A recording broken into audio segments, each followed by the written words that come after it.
short-term sequel. At the end of 1969, the market evidently thought more highly of the earnings prospects of hospital than of home, since it gave the former almost twice the multiplier of the latter. As it happened, the favored issue showed a microscopic decline in earnings in 1970, while home turned in a respectable 8% gain. The market price of hospital reacted significantly to this one-year disappointment. It sold at 32 in February 1971, a loss of about 30% from its 1969 close, while home was quoted slightly above its corresponding level. *短期后续到1969年底，市场显然对医院的盈利前景比家庭更看好，因为前者的倍数几乎是后者的2倍。然而，事实上，受宠的问题在1970年的收益中出现了微小的下降，而家庭则实现了可观的 8% 的增长。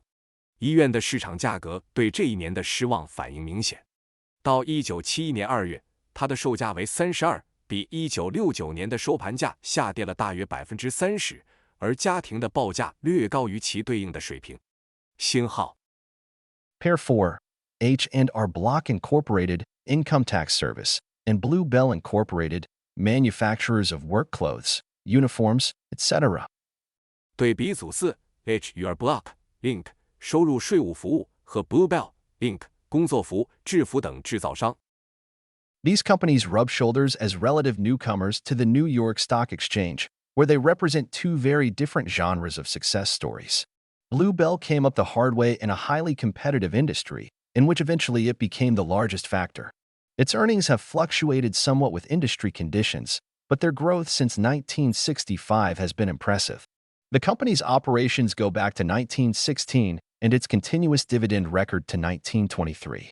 At the end of 1969, the stock market showed no enthusiasm for the issue, giving it a price-earnings ratio of only 11, against about 17 for the S&P Composite Index.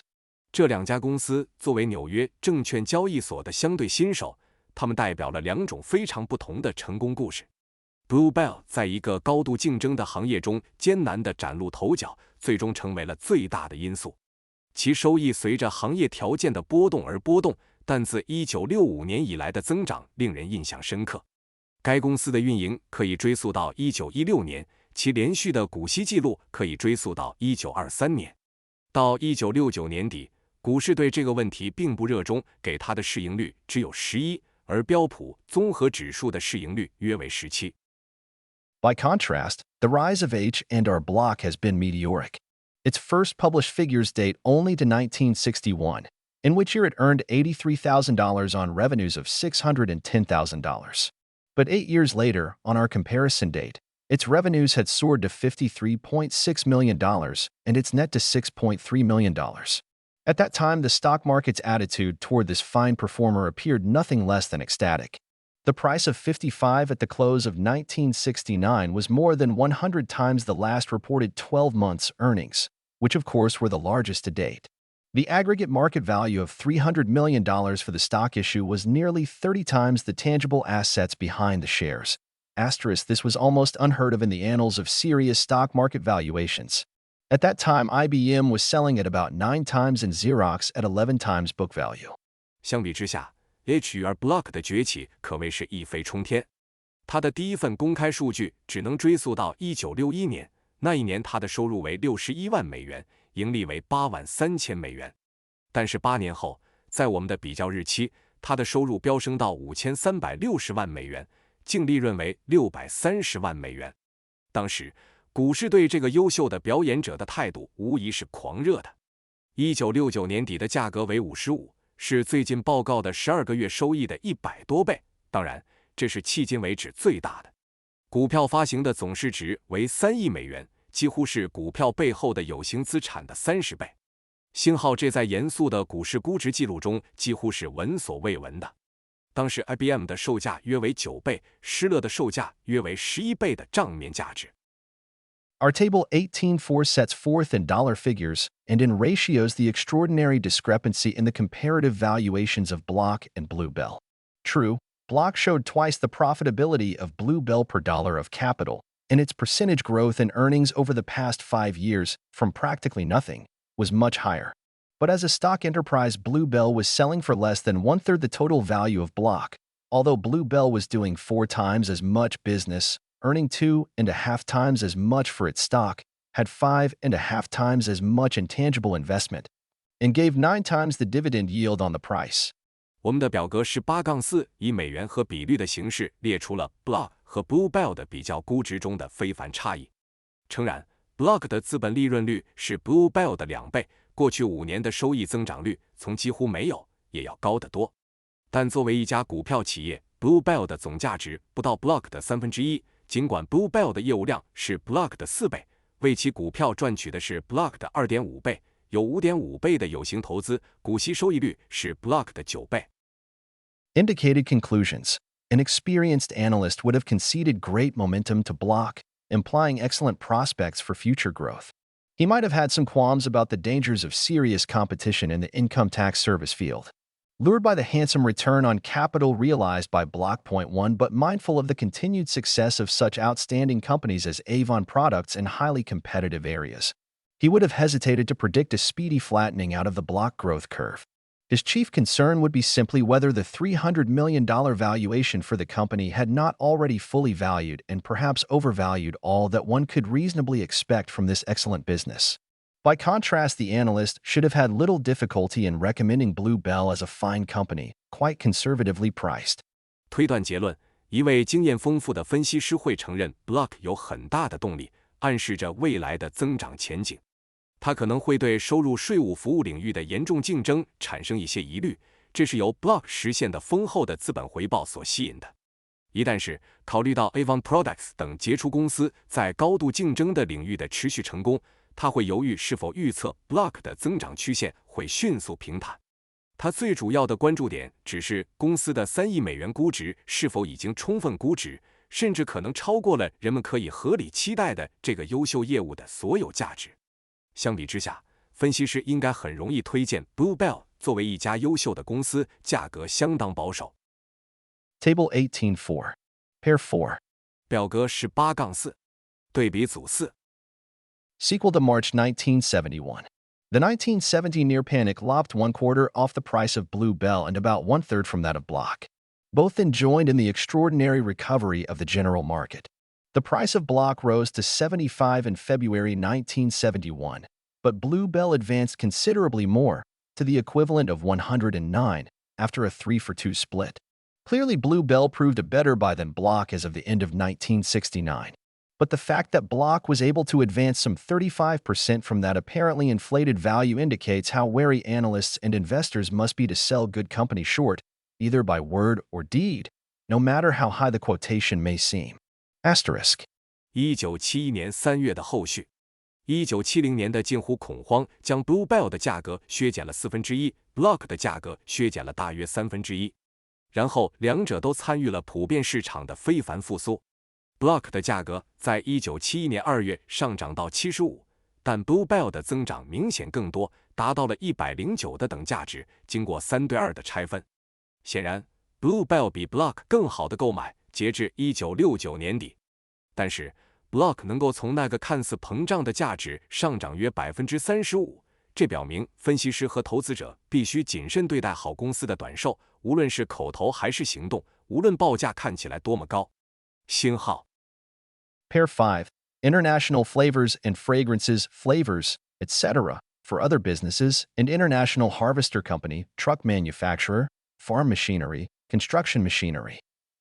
配对5。国际香料与香精公司为其他业务提供香料等，和国际收割机公司、卡车制造商、农业机械、建筑机械。This comparison should carry more than one surprise. Everyone knows of International Harvester, one of the 30 giants in the Dow Jones Industrial Average. How many of our readers have even heard of International Flavors and Fragrances? Next door neighbor to Harvester on the New York Stock Exchange list? Yet, mirabile dictu, IFF was actually selling at the end of 1969 for a higher aggregate market value than Harvester, $747 million versus $710 million. This is the more amazing when one reflects that Harvester had 17 times the stock capital of Flavors and 27 times the annual sales. In fact, only 3 years before, the net earnings of Harvester had been larger than the 1969 sales of Flavors. How did these extraordinary disparities develop? The answer lies in the two magic words, profitability and growth. Flavors made a remarkable showing in both categories, while Harvester left everything to be desired. 这个比较可能会带来不止一个惊喜。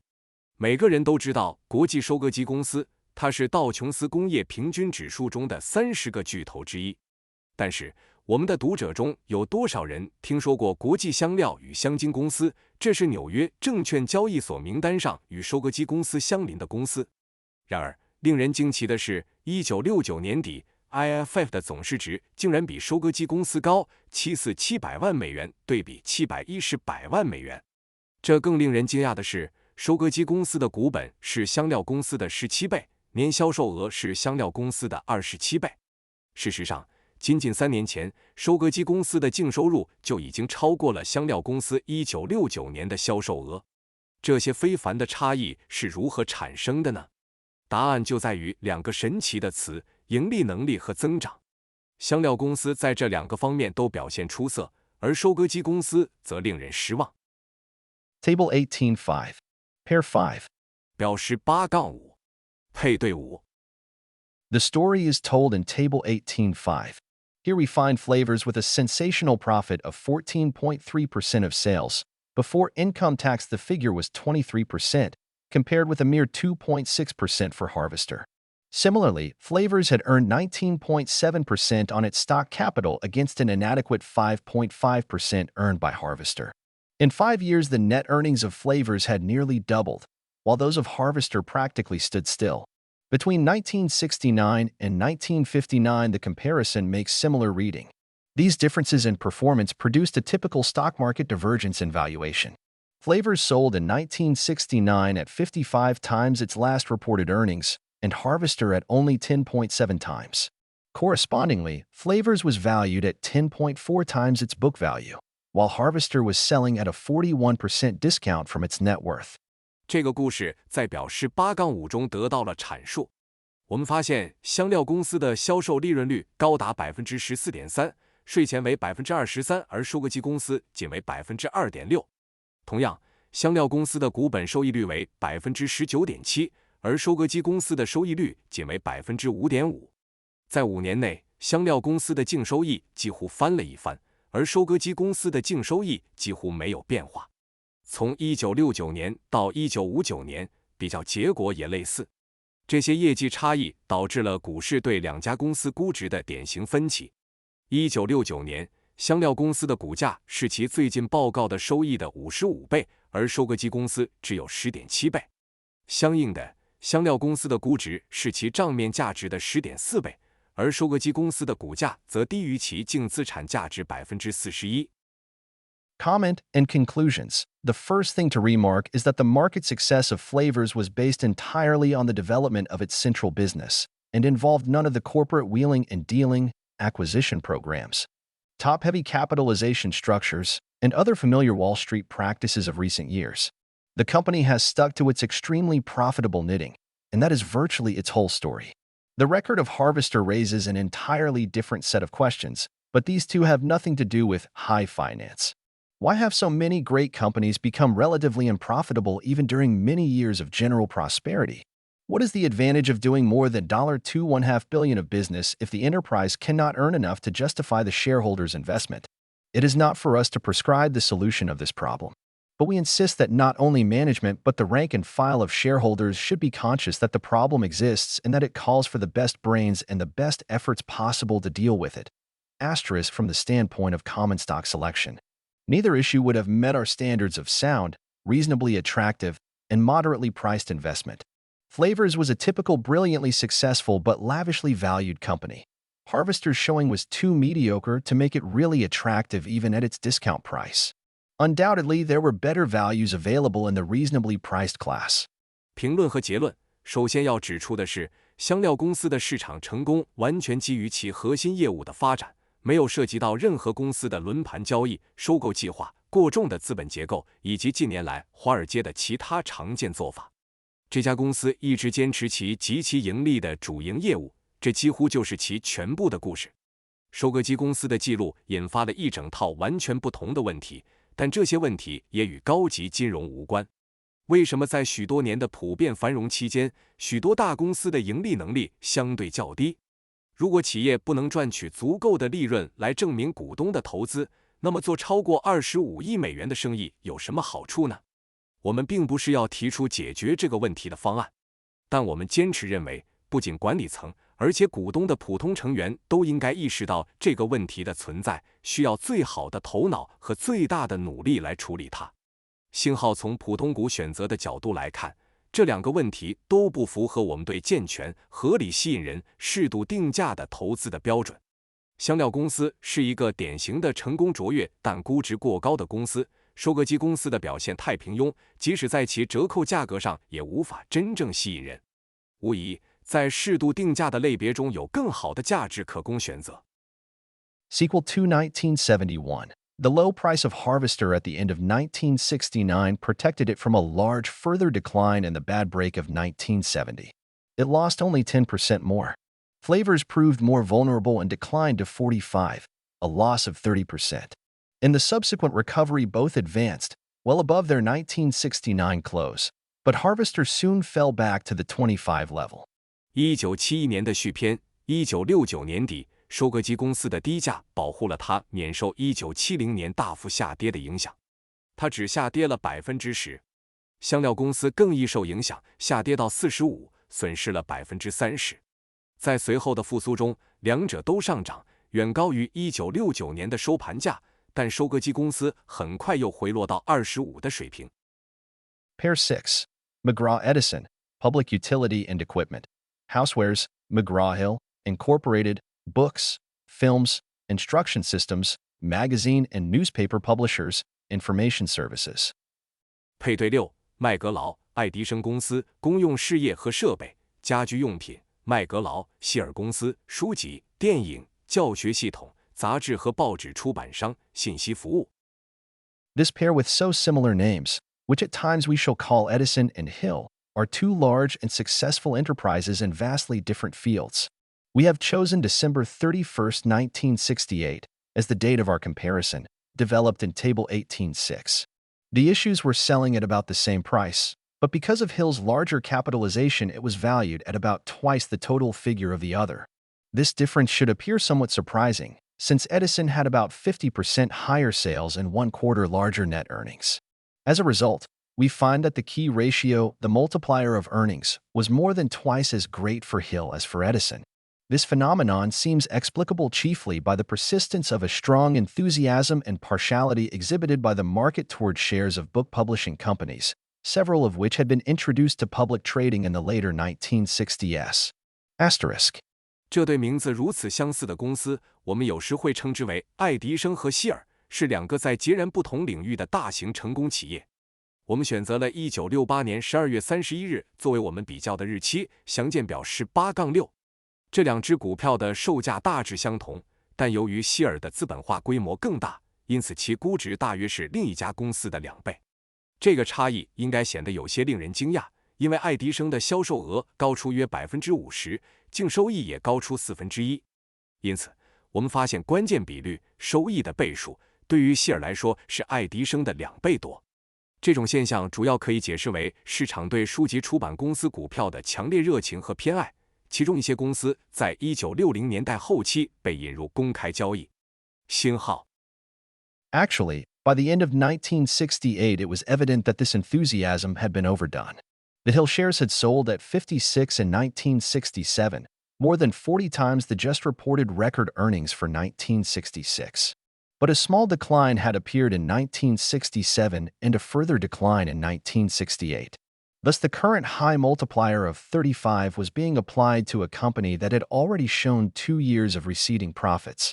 Nonetheless, the stock was still valued at more than 8 times its tangible asset backing, indicating a goodwill component of not far from $1 billion. Thus, the price seemed to illustrate, in Dr. Johnson's famous phrase, the triumph of hope over experience. 实际上，到1968年底，这种热情已经过头了。希尔的股票在1967年曾经卖到56美元，超过40倍刚刚报告的1966年的创纪录收益。但是在1967年出现了小幅下滑，1968年进一步下滑。因此，当前的高倍数35正在被应用于一个已经显示出2年利润下滑的公司。尽管如此，该股票仍然被估值为其有形资产支持的8倍以上，表明其商誉成分接近10亿美元。因此，这个价格似乎在描绘用约翰逊博士的著名短语“希望胜过经验”的胜利。Table 18.6. Pair 6. 表示8-6，配对6。By contrast, McGraw-Edison seemed quoted at a reasonable price in relation to the high, general market level and to the company's overall performance and financial position.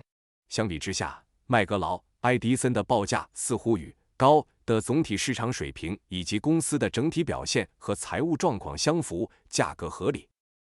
Sequel 2. Early 1971. The decline of McGraw-Hill's earnings continued through 1969 and 1970, dropping to $1.02 and then to 82 cents per share. In the May 1970 debacle, its price suffered a devastating break to 10, less than a fifth of the figure 2 years before. It had a good recovery thereafter, but the high of 24 in May 1971 was still only 60% of the 1968 closing price. McGraw-Edison gave a better account of itself, declining to 22 in 1970 and recovering fully to 41.5 in May 1971. Asterisk. 1971年初的续集，麦格劳·希尔的收益在1969年和1970年持续下滑，分别下降到每股 1.02 美元和 0.82 美元。在1970年5月的灾难中，其价格遭受了毁灭性的打击，跌至10美元，不到2年前的数字的1/5。尽管之后有所恢复，但1971年5月的最高价24美元仍然只有1968年收盘价的 60%。麦格劳·爱迪森的表现更好，1970年跌至22美元，到1971年5月完全恢复到 41.5 美元。星号 McGraw-Hill continues to be a strong and prosperous company, but its price history exemplifies, as do so many other cases, the speculative hazards in such stocks created by Wall Street through its undisciplined waves of optimism and pessimism. 麦格劳·希尔仍然是一家强大而繁荣的公司，但是其价格历史证明了，就像许多其他案例一样，华尔街通过其不受约束的乐观和悲观波动所创造的这类股票的投机风险。Pair 7. National General Corporation, a large conglomerate, and National Presto Industries, diverse electric appliances, ordnance. 配对7. 国家通用公司、大型混合公司和国家普雷斯托工业公司，多元化电器、军火。These two companies invite comparison chiefly because they are so different. Let us call them General and Presto. We have selected the end of 1968 for our study, because the write-offs taken by General in 1969 made the figures for that year too ambiguous. The full flavor of General's far-flung activities could not be savored the year before, but it was already conglomerate enough for anyone's taste. The condensed description in the stock guide read nationwide theater chain, motion picture and TV production, savings and loan association, book publishing, to which could be added, then or later, insurance, investment banking, records, music publishing, computerized services, real estate, and 35% of Performance Systems Incorporated. Name recently changed from Minnie Pearl's Chicken System Incorporated. Presto had also followed a diversification program, but in comparison with General, it was modest indeed. Starting as the leading maker of pressure cookers, it had branched out into various other household and electric appliances. Quite differently, also, it took on a number of ordnance contracts for the U.S. government. 这两家公司之所以引人比较，主要是因为它们差异很大。我们称它们为通用和普雷斯托。我们选择1968年底作为我们的研究对象，因为通用在1969年的冲销使得那一年的数据过于模糊。在前一年，通用的广泛活动尚未完全展现出来，但它已经足够满足任何人的口味。股票指南中的简洁描述是全国性剧院连锁、电影和电视制作、储蓄和贷款协会书籍出版。此外，还可以添加保险、投资银行、唱片、音乐出版、计算机化服务、房地产以及性能系统公司 35% 的股份。名称最近从 Minnie Pearl's Chicken System Inc. 改为。普雷斯托也遵循了多元化的程序，但与通用相比，它确实很谦逊。作为压力锅的领先制造商，它已经扩展到其他各种家用和电器产品。同样不同的是，他接受了美国政府的一些军火合同。Our Table 18.7 summarizes the showing of the companies at the end of 1968. The capital structure of Presto was as simple as it could be, nothing but 1,478,000 shares of common stock, selling in the market for $58 million. Contrastingly, General had more than twice as many shares of common, plus an issue of convertible preferred, plus 3 issues of stock warrants calling for a huge amount of common, plus a towering convertible bond issue, just given in exchange for stock of an insurance company, plus a goodly sum of non-convertible bonds. All this added up to a market capitalization of $534 million, not counting an impending issue of convertible bonds, and $750 million, including such issue. Despite National General's enormously greater capitalization, it had actually done considerably less gross business than Presto in their fiscal years, and it had shown only 75% of Presto's net income. 我们的表18-7总结了1968年底公司的表现。普雷斯托的资本结构非常简单，只有147万8千股普通股，市场价值5800万美元。相比之下，通用的普通股数量是普雷斯托的2倍多，还有1笔可转换优先股，还有3笔要求大量普通股的股票认购权，还有1笔巨大的可转换债券，刚刚用来交换保险公司的股票，还有1笔相当大的非可转换债券。所有这些加起来，市场资本化为5.34亿美元，不包括即将发行的可转换债券，包括此类发行的话为7.5亿美元。尽管国家通用的资本化大大超过普雷斯托，但在他们的财政年度中，它实际上做的总业务比普雷斯托少，而且只显示了普雷斯托净收入的75%。The determination of the true market value of General's common stock capitalization presents an interesting problem for security analysts and has important implications for anyone interested in the stock on any basis more serious than outright gambling. The relatively small $4.50 convertible preferred can be readily taken care of by assuming its conversion into common, when the latter sells at a suitable market level. This we have done in Table 18.7. But the warrants require different treatment. In calculating the full dilution basis, the company assumes exercise of all the warrants and the application of the proceeds to the retirement of debt, plus use of the balance to buy in common at the market. These assumptions actually produced virtually no effect on the earnings per share in calendar 1968, which were reported as $1.51 both before and after allowance for dilution. We consider this treatment illogical and unrealistic. As we see it, the warrants represent a part of the common stock package, and their market value is part of the effective market value of the common stock part of the capital. See our discussion of this point on page 415 above. This simple technique of adding the market price of the warrants to that of the common has a radical effect on the showing of National General at the end of 1968, as appears from the calculation in Table 18.7. In fact, the true market price of the common stock turns out to be more than twice the quoted figure.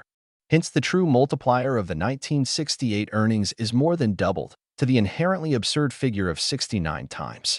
The total market value of the common stock equivalents then becomes $413 million, which is over 3 times the tangible assets shown therefore. 确定通用普通股资本化的真实市场价值，对于证券分析师来说是一个有趣的问题，并且对于任何对股票有更严肃的基础的人来说都有重要的含义，而不仅仅是赌博。相对较小的4.5美元可转换优先股，可以通过假设其在适当的市场水平上转换为普通股来轻松处理。我们在表18-7中已经这样做了，但是认购权需要不同的处理。在计算全部摊薄基础时，公司假设所有认购权的行使，并将所得款项用于偿还债务，余额用于在市场上购买普通股。这些假设实际上对1968年每股收益几乎没有影响，在考虑摊薄前后都报告为1.5亿美元。我们认为这种处理方式不合逻辑且不现实。我们认为认购权代表了普通股包的一部分，它们的市场价值是资本的普通股部分的有效市场价值的一部分。参见我们在上面第415页对此点的讨论。这种简单的技术将认购权的市场价格加到普通股的价格上，对1968年底国家通用的表现产生了根本性的影响，如表18-7中的计算所示。事实上，真实市场价格是普通股的报价的2倍多。因此，1968年收益的真实乘数加倍，达到了本质上荒谬的69倍。然后，普通股等价物的总市场价值变为 4.13 亿美元，这是实物资产的3倍多。Table 18.7. Pair 7. 表示8-7，配对7。These figures appear the more anomalous when comparison is made with those of Presto. One is moved to ask how could Presto possibly be valued at only 6.9 times its current earnings when the multiplier for General was nearly 10 times as great. All the ratios of Presto are quite satisfactory, the growth figure suspiciously so, in fact. By that we mean that the company was undoubtedly benefiting considerably from its war work, and the shareholders should be prepared for some falling off in profits under peacetime conditions.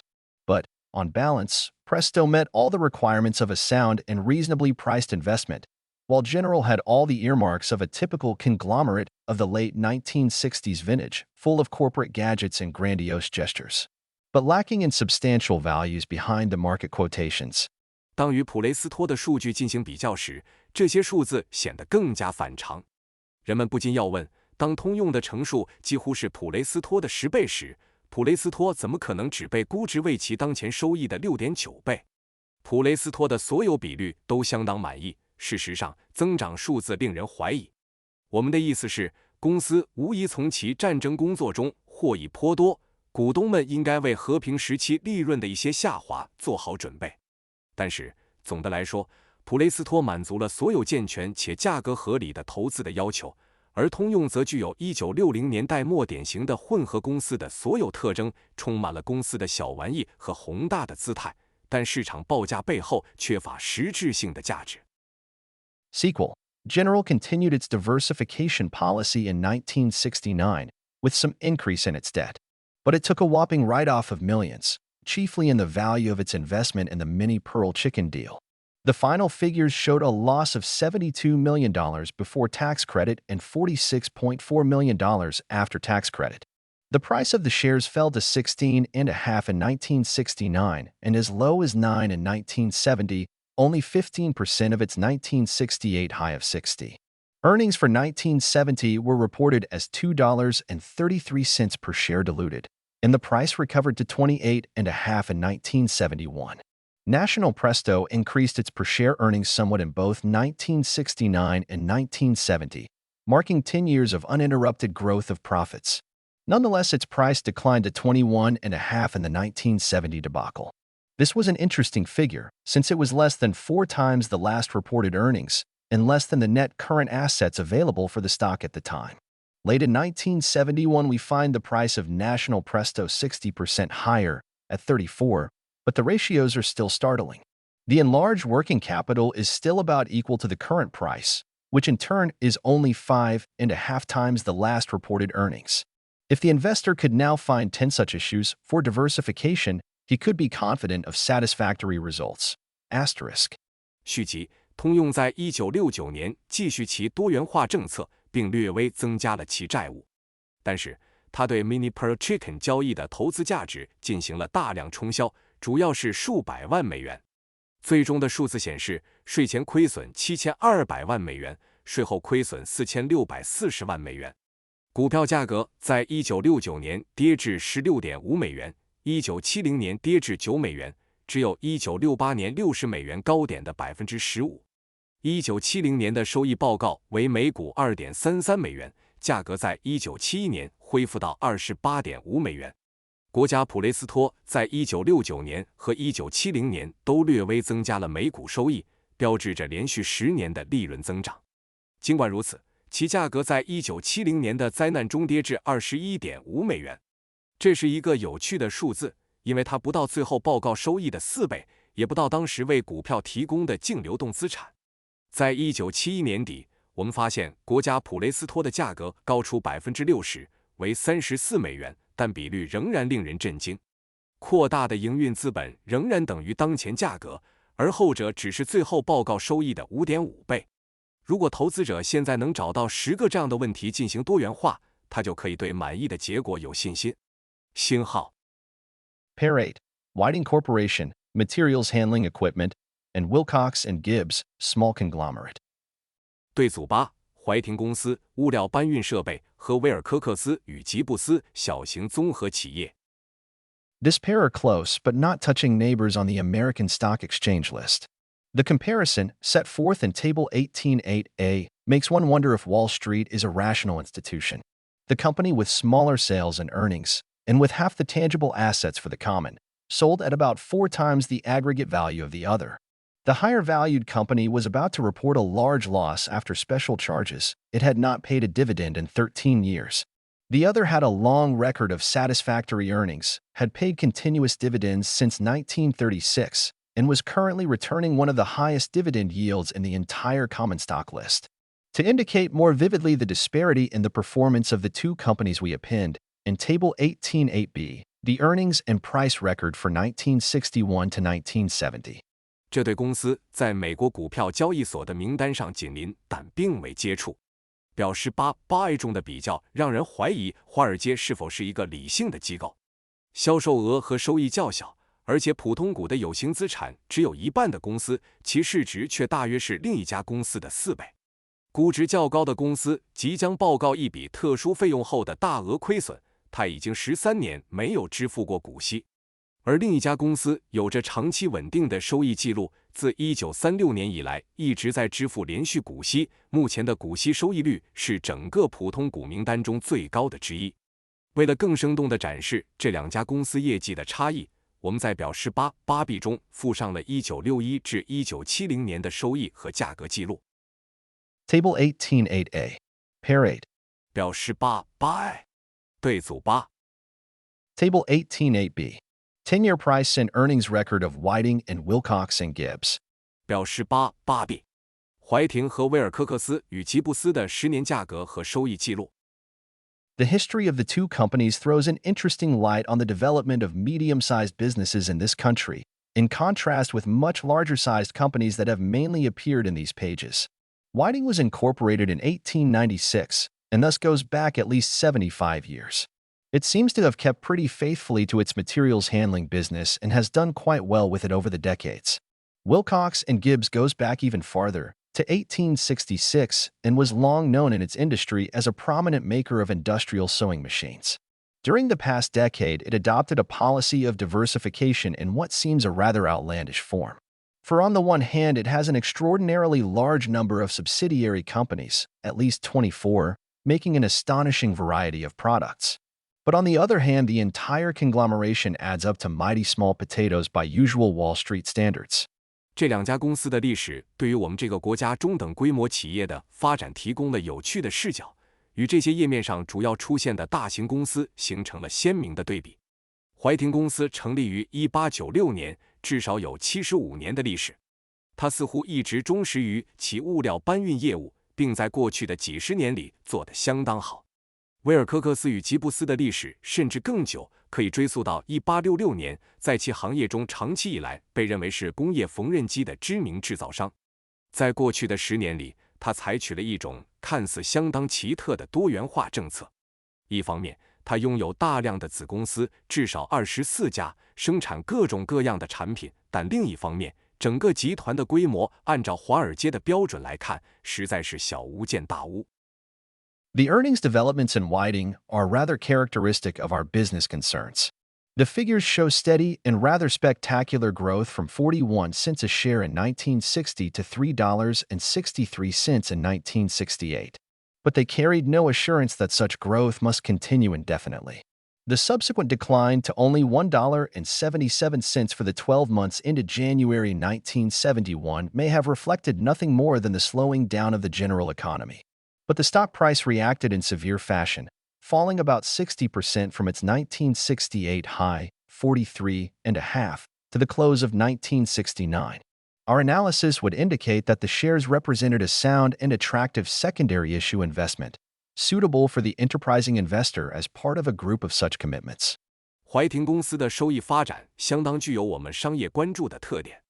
数据显示，从1960年的每股41美分到1968年的每股3.63美元，其增长稳定且相当惊人。但这并不能保证这种增长必须无限期地持续下去。随后的下滑到1971年1月结束的12个月仅为每股 1.77 美元，可能只是反映了整体经济的放缓。但股票价格反应剧烈，从1968年的最高点1/4下跌了大约 60%， 到1969年底。我们的分析表明，这些股票代表了一种稳健且有吸引力的次级发行投资，适合富有进取心的投资者作为此类承诺的一部分。Sequel. Wilcox and Gibbs showed a small operating loss for 1970. Its price declined drastically to a low of 4.5, recovering in typical fashion to 9.5 in February 1971. It would be hard to justify that price statistically. Whiting had a relatively small decline to 16.75 in 1970. At that price, it was selling at just about the current assets alone available for the shares. Its earnings held at $1.85 per share to July 1971. In early 1971, the price advanced to 24.5, which seemed reasonable enough but no longer a bargain by our standards. Asterisk. 续篇，威尔科克斯与吉布斯在1970年显示出小额的营业亏损，其价格大幅下跌至1/4的低点，然后在1971年2月以典型的方式恢复到1/9。很难用统计数据来证明这个价格。怀廷的下跌相对较小，到1970年为16.4%。以这个价格，它的售价几乎等于可用于股份的当前资产。其收益在1971年7月保持在每股 1.85 美元。在1971年初，价格上涨到24/2，这看起来足够合理，但不再是我们标准下的便宜货。General observations. 一般观察。The issues used in these comparisons were selected with some malice aforethought, and thus they cannot be said to present a random cross-section of the common stock list. Also, they are limited to the industrial section, in the important areas of public utilities, transportation companies, and financial enterprises do not appear. But they vary sufficiently in size, lines of business, and qualitative and quantitative aspects to convey a fair idea of the choices confronting an investor in common stocks. 这些比较中使用的问题是有预谋的选择的，因此不能说它们呈现了普通股名单的随机横截面。此外，它们仅限于工业部门、公用事业、运输公司和金融企业的重要领域并未出现，但它们在规模、业务线、定性和定量方面的差异足以传达给普通股投资者面临的选择。The relationship between price and indicated value has also differed greatly from one case to another. For the most part, the companies with better growth records and higher profitability have sold at higher multipliers of current earnings, which is logical enough in general. Whether the specific differentials in price/earnings ratios are justified by the facts or will be vindicated by future developments cannot be answered with confidence. On the other hand, we do have quite a few instances here in which a worthwhile judgment can be reached. These include virtually all the cases where there has been great market activity in companies of questionable underlying soundness. Such stocks not only were speculative, which means inherently risky, but a good deal of the time they were and are obviously overvalued. Other issues appeared to be worth more than their price, being affected by the opposite sort of market attitude, which we might call under speculation, or by undue pessimism because of a shrinkage in earnings. 价格和只是价值之间的关系也在各个案例之间有很大的不同。大部分情况下，具有更好增长记录和更高盈利能力的公司以当前收益的更高倍数出售，这在一般情况下是合理的。是否特定的价格收益比率差异是由事实证明的，或者将被未来的发展证实，不能确定。另一方面，我们在这里确实有相当多的情况可以做出有价值的判断。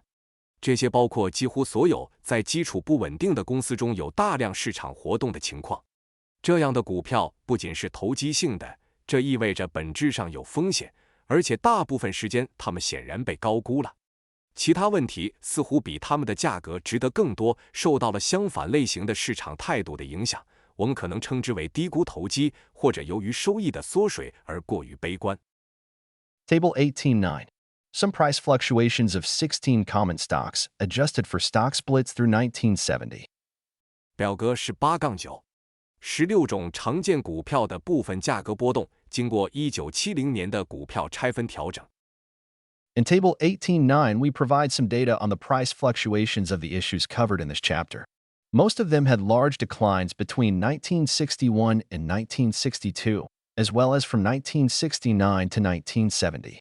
Clearly, the investor must be prepared for this type of adverse market movement in future stock markets. In Table 18.10, we show year-to-year fluctuations of McGraw-Hill common stock for the period 1958 to 1970. It will be noted that in each of the last 13 years, the price either advanced or declined over a range of at least 3 to 2 from one year to the next. In the case of national general fluctuations of at least this amplitude, both upward and downward, were shown in each 2-year period. 在表格18-9中，我们提供了本章涵盖的问题的价格波动的一些数据。它们中的大部分在1961年至1962年以及1969年至1970年之间有大幅下跌。显然，投资者必须为未来股市中这种类型的不利市场动态做好准备。在表格18-10中，我们展示了1958年至1970年间麦格劳希尔普通股的年度波动。可以注意到，在过去的13年中，价格每年都至少在3:2的范围内上涨或下跌。在国家通用的情况下，每2年期间都显示出至少这种幅度的上涨和下跌。Table 18.10. Large year-to-year fluctuations of McGraw-Hill, 1958 to 1971A. 表格18-10，麦格劳希尔大幅度的年度波动，1958年至1971年。In studying the stock list for the material in this chapter, we were impressed once again by the wide difference between the usual objectives of security analysis and those we deem dependable and rewarding. Most security analysts try to select the issues that will give the best account of themselves in the future, in terms chiefly of market action but considering also the development of earnings. We are frankly skeptical as to whether this can be done with satisfactory results. Our preference for the analyst's work would be rather that he should seek the exceptional or minority cases in which he can form a reasonably confident judgment that the price is well below value. He should be able to do this work with sufficient expertness to produce satisfactory average results over the years. 在研究本章材料的股票列表时，我们再次被证券分析的常规目标和我们认为可靠且有回报的目标之间的巨大差异所打动。大多数证券分析师试图选择那些将在未来表现最好的问题，主要是从市场行动的角度，但也考虑到收益的发展。我们对此是否能够取得满意的结果表示坦率的怀疑。我们更倾向于分析师的工作是他应该寻找那些例外或少数情况，它可以形成一个相当有信心的判断，即价格远低于价值。他应该能够以足够的专业性进行这项工作，以产生满意的平均结果。Commentary on Chapter 18. 关于第18章的评论。The thing that hath been, it is that which shall be, and that which is done is that which shall be done, and there is no new thing under the sun. Is there anything whereof it may be said, See, this is new? It hath been already of old time, which was before us. 过去的事情就是将来的事情，已经做过的事情就是将来要做的事情。太阳底下没有新事。有什么事情可以说，看，这是新的吗？它已经在我们之前的旧时代存在过了。Ecclesiastes, I, 9-10. 传道书 I9-10。Let's update Graham's classic write-up of 8 pairs of companies, using the same compare and contrast technique that he pioneered in his lectures at Columbia Business School and the New York Institute of Finance. Bear in mind that these summaries describe these stocks only at the time specified. The cheap stocks may later become overpriced, the expensive stocks may turn cheap. At some point in its life, almost every stock is a bargain. At another time, it will be expensive. Although there are good and bad companies, there is no such thing as a good stock. There are only good stock prices, which come and go. 让我们更新格雷厄姆对8对公司的经典撰写，使用他在哥伦比亚商学院和纽约金融学院的讲座中首创的比较和对比技术。请记住，这些摘要只描述了这些股票在特定时间的情况。便宜的股票可能会变得过高，昂贵的股票可能会变得便宜。在它的生命周期中，几乎每只股票都会有一段时间是便宜的，在另一个时候，它会变得昂贵。虽然有好公司和坏公司，但没有所谓的好股票，只有好的股票价格，这些价格会变动。Pair 1. Cisco and Cisco. 对一，思科和赛科。On March 27, 2000, Cisco Systems Incorporated became the world's most valuable corporation as its stock hit $548 billion in total value. Cisco, which makes equipment that directs data over the internet, first sold its shares to the public only 10 years earlier. Had you bought Cisco's stock in the initial offering and kept it, you would have earned a gain resembling a typographical error made by a madman, 103,697%, or a 217% average annual return. Over its previous 4 fiscal quarters, Cisco had generated $14.9 billion in revenues and $2.5 billion in earnings. The stock was trading at 219 times Cisco's net income, one of the highest price/earnings ratios ever recorded to a large company. 2000年3月27日，思科系统公司成为世界上市值最高的公司，其股票总价值达到5480亿美元。思科公司生产的设备可以将数据引导到互联网上。它在10年前首次向公众出售其股票。如果你在首次公开发行时购买了思科的股票并一直持有，你将获得一个类似于疯子打印错误的收益103%、697%，或者说是217%的平均年回报率。在其前4个财政季度，思科产生了149亿美元的收入和25亿美元的利润。股票的交易价格是思科净收入的219倍，这是对大公司给予的最高的市盈率之一。Then there was Cisco Corporation, which supplies food to institutional kitchens and had been publicly traded for 30 years. Over its last 4 quarters, Cisco served up $17.7 billion in revenues, almost 20% more than Cisco, but only for $157 million in net income. With a market value of $11.7 billion, Cisco's shares traded at 26 times earnings, well below the market's average P/E ratio of 31. 接下来是 Cisco Corp， 这是一家向机构厨房供应食品的公司，已经在公开市场上交易了30年。在过去的4个季度中 ，Cisco 的收入达到了177亿美元，比思科多出近20%，但仅有4.57亿美元的净收入。Cisco 的市值为117亿美元，其股票的市盈率为26倍，远低于市场平均市盈率31倍。A word association game with a typical investor might have gone like this. 如果和一个典型的投资者玩词语联想游戏，可能会是这样的情况。Question: What are the first things that pop into your head when I say Cisco Systems? 问：当我说起思科系统，你脑海中首先浮现的是什么？ A. The Internet. The industry of the future. Great stock. Hot stock. Can I please buy some before it goes up even more? 答：互联网，未来的行业，优秀的股票，热门股票，我能在它涨价之前买一些吗？ Question: And what about Cisco Corporation? 问：那么 Cisco Corp 呢？ A. Delivery trucks. Succotash. Sloppy Joes. Shepherd's pie school lunches. Hospital food. No thanks. I'm not hungry anymore.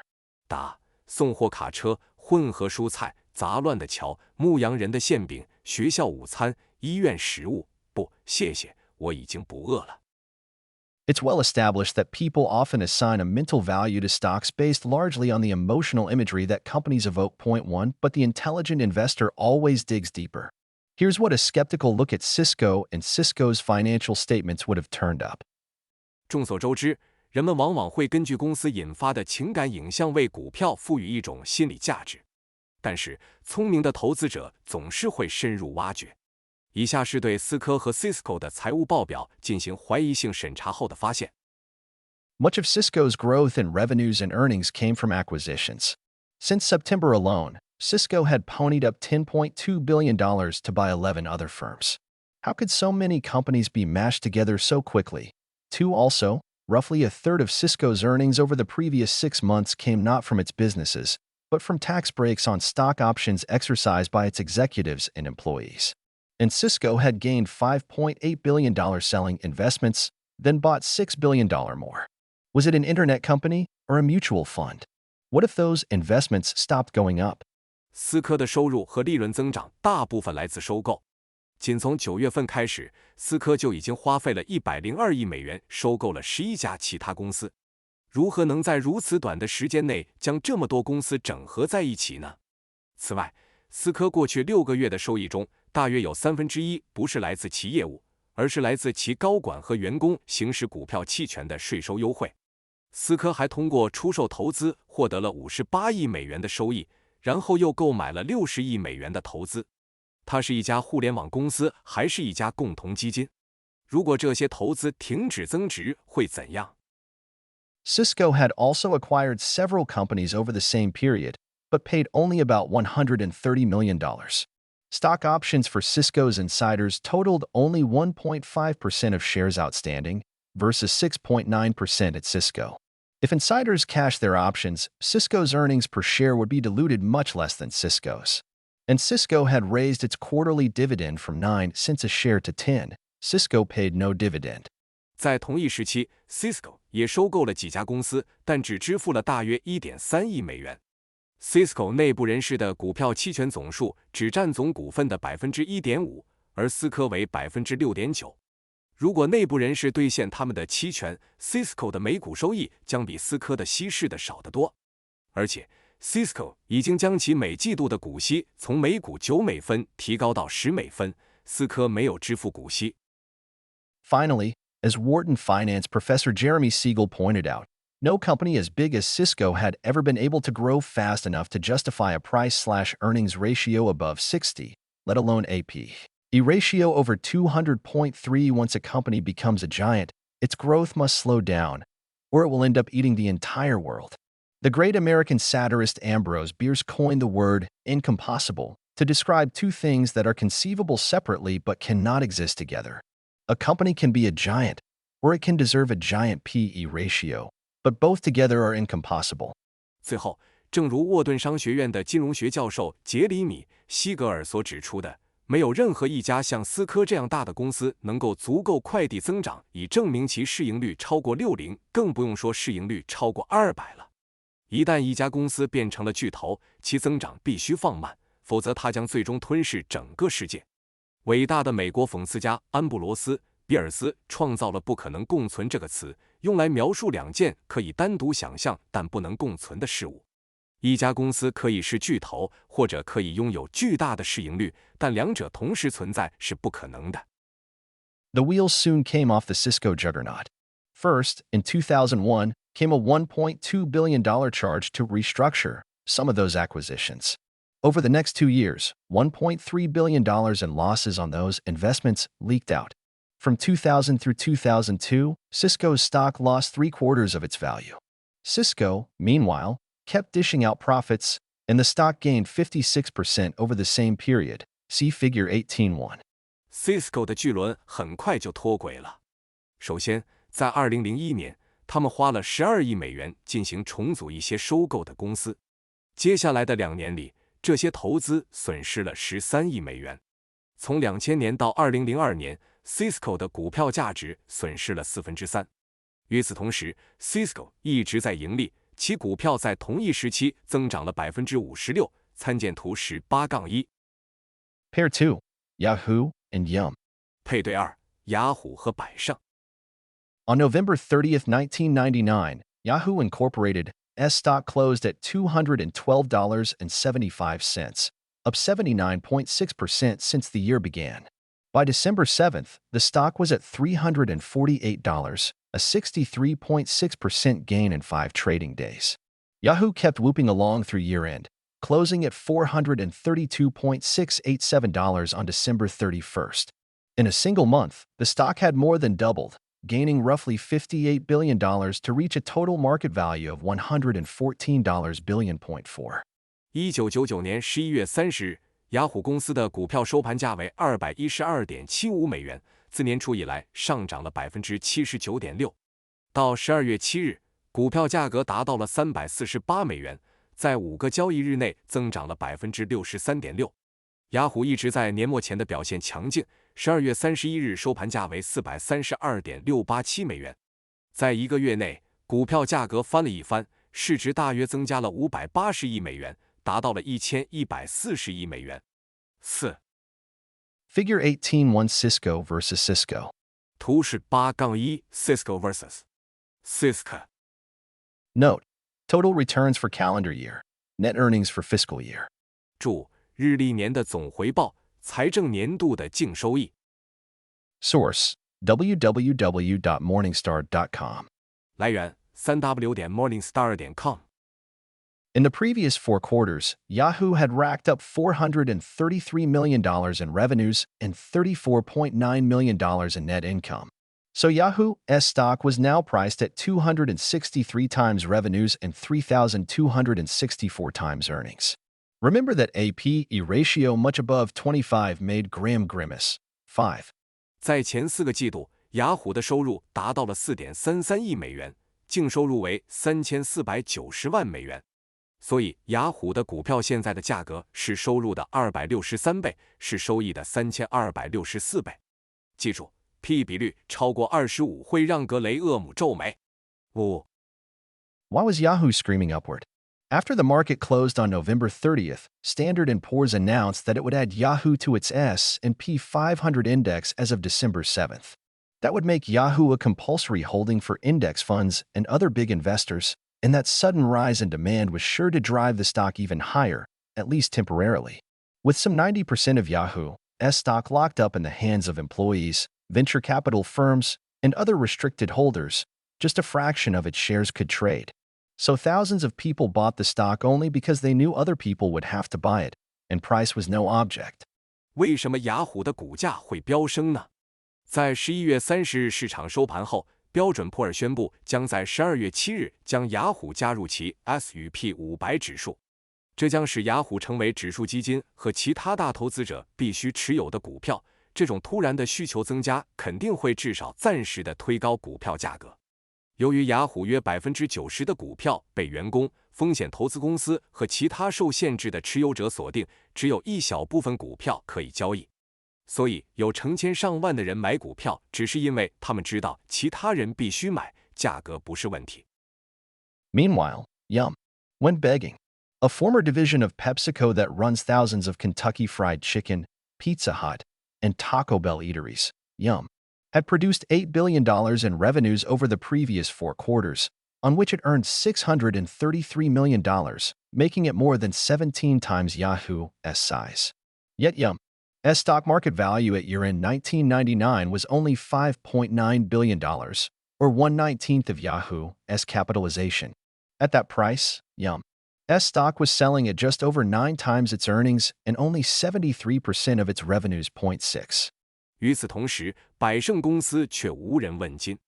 作为百事公司的前部门，百胜公司经营着数千家肯德基、必胜客和塔可贝尔餐厅。在过去的4个季度里，百胜公司的收入达到了80亿美元，净收入为6.33亿美元，使其比雅虎大了17倍。然而，到1999年年底，百胜的股市价值只有59亿美元，仅为雅虎市值的1/19。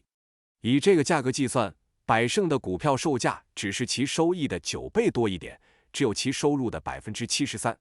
6. As Graham liked to say, in the short run the market is a voting machine, but in the long run it is a weighing machine. Yahoo won the short-term popularity contest, but in the end, it's earnings that matter, and Yahoo barely had any. Once the market stopped voting and started weighing, the scales tipped toward Yum. Its stock rose 25.4% from 2000 through 2002, while Yahoo's lost 92.4% cumulatively.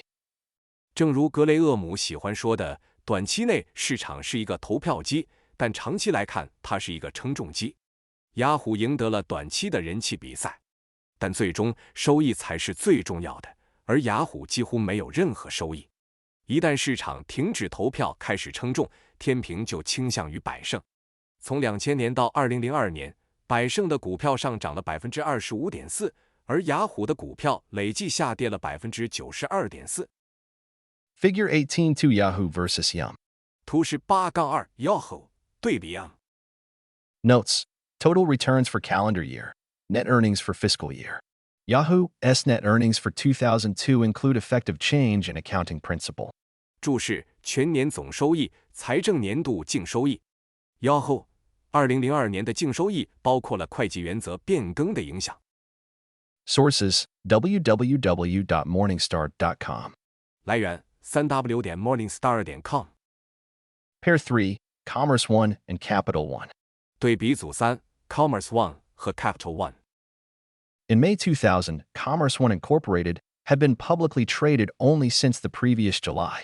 In its first annual report, the company, which designs internet exchanges for corporate purchasing departments, showed assets of just $385 million and reported a net loss of $63 million on only $34 million in total revenues. The stock of this minuscule company had risen nearly 900% since its IPO, hitting a total market capitalization of $15 billion. Was it overpriced? Yes, we have a big market cap. Commerce One's chief executive, Mark Hoffman, shrugged in an interview. But we have a big market to play in. We're seeing incredible demand. Analysts expect us to make $140 million in revenue this year. And in the past, we have exceeded expectations. 2000年5月 ，Commerce One Inc. 自上一年7月以来只进行了公开交易。在其首份年度报告中，这家为企业采购部门设计互联网交易所的公司显示出仅有3.85亿美元的资产，并在仅有3400万美元的总收入上报告了6300万美元的净亏损。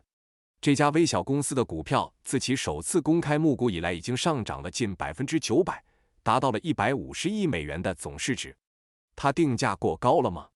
Commerce One 的首席执行官 Mark Hoffman 在一次采访中耸了耸肩：“是的，我们的市值很大。”他说：“但我们有一个大市场可以发挥。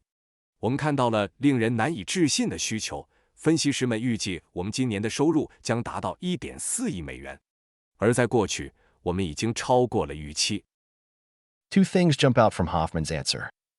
从 Hoffman 的回答中可以看出2点。Since Commerce One was already losing $2 on every dollar in sales, if it quadrupled its revenues, as analysts expect, wouldn't it lose money even more massively?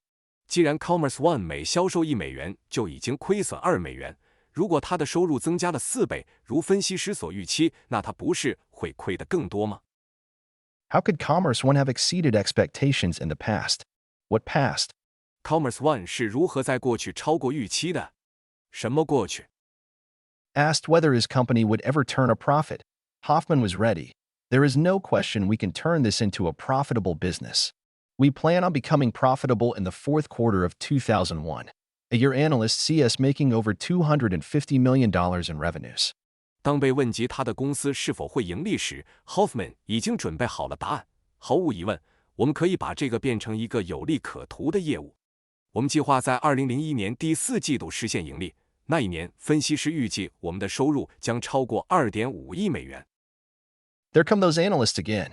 I like Commerce One at these levels because it's growing faster than Ariba, a close competitor whose stock was also trading at around 400 times revenues, said Jeanette Singh, an analyst at the Wasserstein Perella Investment Bank. If these growth rates continue, Commerce One will be trading at 60 to 70 times sales in 2001. In other words, I can name a stock that's more overpriced than Commerce One, so Commerce One is cheap. 7. 又来了那些分析师。我喜欢 Commerce One 在这些水平上，因为它的增长速度比 Ariba 一家股票也在大约400倍的收入水平交易的近期竞争对手更快。Wasserstein Perella 投资银行的分析师 Jeanette Singh 说：“如果这些增长率继续 ，Commerce One 在2001年的销售额将是60到70倍。换句话说，我可以说出一个比 Commerce One 更高定价的股票，所以 Commerce One 是便宜的。” 7. At the other extreme was Capital One Financial Corporation, an issuer of MasterCard and Visa credit cards. From July 1999 to May 2000, its stock lost 21.5%. Yet Capital One had $12 billion in total assets and earned $363 million in 1999, up 32% from the year before. With a market value of about $7.3 billion, the stock sold at 20 times Capital One's net earnings. All might not be well at Capital One. The company had barely raised its reserves for loans that might go bad, even though default rates tend to jump in a recession, but its stock price reflected at least some risk of potential trouble. 在另一个极端是 Capital One Financial Corp， 这是一家发行 Mastercard 和 Visa 信用卡的公司。从1999年7月到2000年5月，其股票下跌了 21.5%。然而 ，Capital One 的总资产为120亿美元。并在1999年赚取了 3.63 亿美元，比前一年增长了 32%。公司市值约为73亿美元，股票售价是 Capital One 净收益的20倍。Capital One 可能并非一切都好，公司几乎没有增加可能变坏的贷款的储备，尽管在经济衰退时违约率往往会上升，但其股票价格至少反映了一些潜在麻烦的风险。What happened next? In 2001, Commerce One generated $409 million in revenues. Unfortunately, it ran a net loss of $2.6 billion, or $10.30 of red ink per share on those revenues. Capital One, on the other hand, earned nearly $2 billion in net income in 2000 through 2002. Its stock lost 38% in those 3 years, no worse than the stock market as a whole. Commerce One, however, lost 99.7% of its value. 8.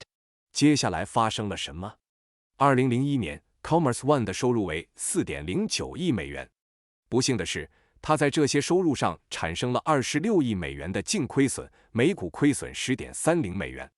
另一方面 ，Capital One 在2000年至2002年期间净收入近20亿美元。在这3年中，其股票下跌了38%，并不比整个股市更糟。然而 ，Commerce One 却损失了99.7%的价值。8. Instead of listening to Hoffman and his lapdog analysts, traders should have heeded the honest warning in Commerce One's annual report for 1999. We have never been profitable. We expect to incur net losses for the foreseeable future, and we may never be profitable. 交易员应该听取的是 Commerce One 1999年年报中的诚实警告，而不是听 Hoffman 和他的马屁精分析师的话。我们从未盈利过。我们预计在可预见的未来将产生净亏损，我们可能永远无法盈利。Pair 4. Palm and 3Com. 配对4 Palm 和3Com。On March 2, 2000, the data networking company 3Com Corporation sold 5% of its Palm Incorporated subsidiary to the public. The remaining 95% of Palm stock would be spun off to 3Com shareholders in the next few months. For each share of 3Com they held, investors would receive 1.525 shares of Palm. 2000年3月2日，数据网络公司 3Com Corp 将其子公司 Palm Inc. 的5%股份公开出售。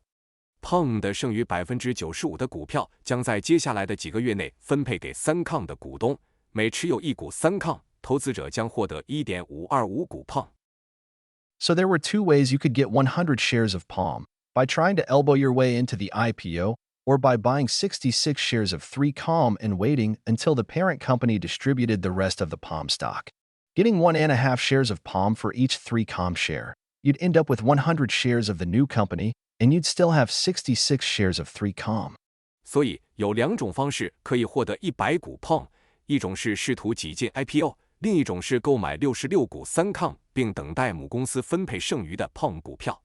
每股 3Com 可以获得1股半的 Palm， 你最终会拥有新公司的100股股票，而你仍然拥有66股 3Com。 But who wanted to wait a few months? While 3Com was struggling against giant rivals like Cisco, Palm was a leader in the hot space of handheld digital organizers. So Palm stock shot up from its offering price of $38 to close at $95.06, a 150% first-day return. That valued Palm at more than 1,350 times its earnings over the previous 12 months. 但是谁愿意等几个月呢？当 3Com 在与像 Cisco 这样的巨头竞争中挣扎时， Palm 在热门的手持数字组织器领域中是领导者。因此 Palm 的股票从其发行价38美元飙升至 95.06 美元，首日回报率达 150%。 这使 Palm 的估值超过了其过去12个月收益的1350倍。 That same day, 3Com's share price dropped from $104.13 to $81.81. Where should 3Com have closed that day, given the price of Palm? The arithmetic is easy. 同一天 3Com 的股价从 104.13 美元跌至 81.81 美元。考虑到 Palm 的价格， 3Com 那天应该以多少价格收盘呢？算术很简单。 Each 3Com share was entitled to receive 1.525 shares of Palm. 每股 3Com 有权获得 1.525 股 Palm。 Each share of Palm closed at $95.06. 每股 Palm 的收盘价为 95.06 美元。$1.52595.06 equals $144.97. That's what each 3Com share was worth based on its stake in Palm alone.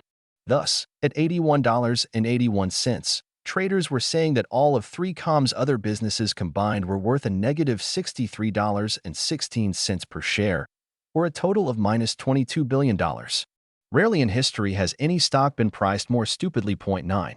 基于3Com 在 Palm 的股份，每股3Com 的价值就是这样。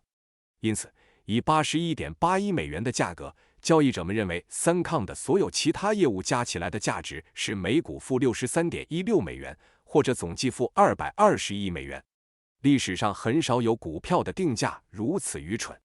But there was a catch. Just as 3Com wasn't really worth minus $22 billion, Palm wasn't really worth over 1,350 times earnings. By the end of 2002, both stocks were hurting in the high-tech recession, but it was Palm's shareholders who really got smacked because they abandoned all common sense when they bought in the first place. 但是有个问题，就像3Com 实际上并不值负220亿美元一样， Palm 也实际上并不值得超过1350倍的收益。到2002年底，这两只股票在高科技衰退中都受到了打击，但真正受到重创的是 Palm 的股东们，因为他们在一开始购买时就完全放弃了尝试。Figure 18.3. 图18-3 Palm's down. Palm 的下跌。 Source: www.morningstar.com. 来源3w.morningstar.com. Pair 5. CMGI and CGI. 配对5 CMGI 和 CGI。 The year 2000 started off with a bang for CMGI Incorporated, as the stock hit $163.22 on January 3rd, a gain of 1,126% over its price just 1 year before. The company, an internet incubator, financed and acquired startup firms in a variety of online businesses, among them such early stars as theglobe.com and Lycos. 10. 2000年对于 CMGI 公司来说，开局就很热闹。1月3日，股价达到了163.2美元，比1年前的价格上涨了1126%。这家公司是一家互联网孵化器，为各种在线业务的初创公司提供资金并进行收购，其中包括 theglobe.com 和 Lycos 等早期明星公司。是。In fiscal year 1998, as its stock rose from 98 cents to $8.52, CMGI spent $53.8 million acquiring whole or partial stakes in internet companies. In fiscal year 1999, as its stock shot from $8.52 to $46.09, CMGI shelled out $104.7 million. And in the last 5 months of 1999, as its shares zoomed up to $138.44, CMGI spent $4.1 billion on acquisitions. Virtually all the money was CMGI's own privately minted currency, its common stock, now valued at a total of more than $40 billion. 在1998财年，随着其股价从98美分上涨到8.52美元， CMGI 花费了5380万美元收购互联网公司的全部或部分股份。在1999财年，随着其股价从8.52美元上涨到46.09美元， CMGI 花费了1.047亿美元。而在1999年的最后5个月，随着其股价飙升至138.44美元， CMGI 在收购上花费了41亿美元。几乎所有的钱都是 CMGI 自己私人铸造的货币，其普通股现在的总价值超过400亿美元。It was a kind of magical money merry-go-round. The higher CMGI's own stock went, the more it could afford to buy. The more CMGI could afford to buy, the higher its stock went. First, stocks would go up on the rumor that CMGI might buy them. Then, once CMGI acquired them, its own stock would go up because it owned them. No one cared that CMGI had lost $127 million on its operations in the latest fiscal year. 这就像是一种神奇的钱币旋转游戏。CMGI 自己的股票越高，它就能买得起更多的东西。CMGI 能买得起的东西越多，它的股票就越高。首先，股票会因为 CMGI 可能会购买他们的传闻而上涨，然后一旦 CMGI 收购了他们，它自己的股票就会因为拥有他们而上涨。没有人在乎 CMGI 在最新的财政年度中亏损了1.27亿美元。Down in Webster, Massachusetts, less than 70 miles southwest of CMGI's headquarters in Andover, sits the main office of Commerce Group Incorporated. CGI was everything CMGI was not, offering automobile insurance. Mainly to drivers in Massachusetts, it was a cold stock in an old industry. Its shares lost 23% in 1999, although its net income, at $89 million, ended up falling only 7% below 1998's level. CGI even paid a dividend of more than 4%. CMGI paid none. With a total market value of $870 million, CGI stock was trading at less than 10 times what the company would earn for 1999. 在马萨诸塞州韦伯斯特，距离 CMGI 在安多福的总部不到70英里的地方，是 Commerce Group 公司的主要办公室。CGI 是 CMGI 所不具备的一切，主要为马萨诸塞州的驾驶员提供汽车保险。它是一个在老行业中的冷门股票。1999年，其股票下跌了2300分号，尽管其净收入为8900万美元，仅比1998年的水平低7%。CGI 甚至支付了超过4%的股息 ，CMGI 没有支付。总市值为8.7亿美元的 CGI 股票，交易价格不到该公司1999年收益的10倍。And then, quite suddenly, everything went into reverse. CMGI's magical money merry-go-round screeched to a halt. Its .com stock stopped rising in price, then went straight down.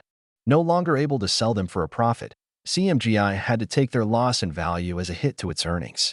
The company lost $1.4 billion in 2000, $5.5 billion in 2001, and nearly $500 million more in 2002. Its stock went from $163.22 at the beginning of 2000 to 98 cents by year-end 2002, a loss of 99.4%. Boring old CGI, however, kept cranking out steady earnings, and its stock rose 8.5% in 2000, 43.6% in 2001, and 2.7% in 2002, a 60% cumulative gain. 然后，突然之间，一切都开始逆转。CMGI 的神奇金钱旋转木马突然停止，它的互联网公司股票停止上涨，然后直线下跌。无法再以盈利的价格出售它们 ，CMGI 不得不将它们的价值损失作为对其收益的打击。该公司在2000年损失了14亿美元，2001年损失了55亿美元，2002年又损失了近5亿美元。它的股票从2000年初的163.2美元跌至2002年底的98美元，损失了99.4%。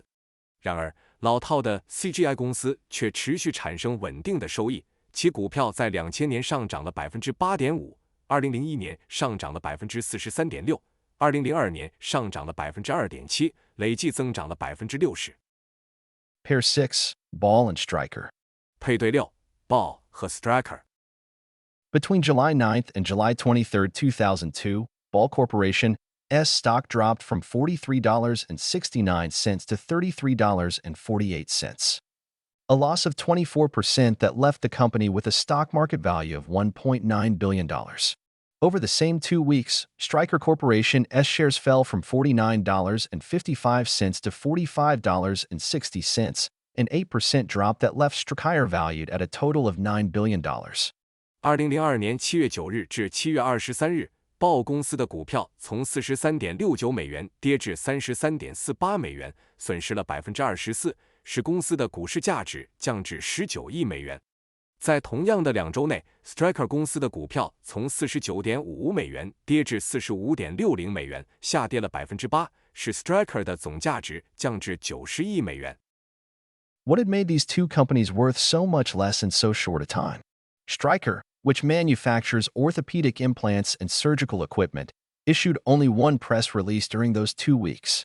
On July 16th, Stryker announced that its sales grew 15% to $734 million in the second quarter, while earnings jumped 31% to $86 million. The stock rose 7% the next day, then rolled right back downhill.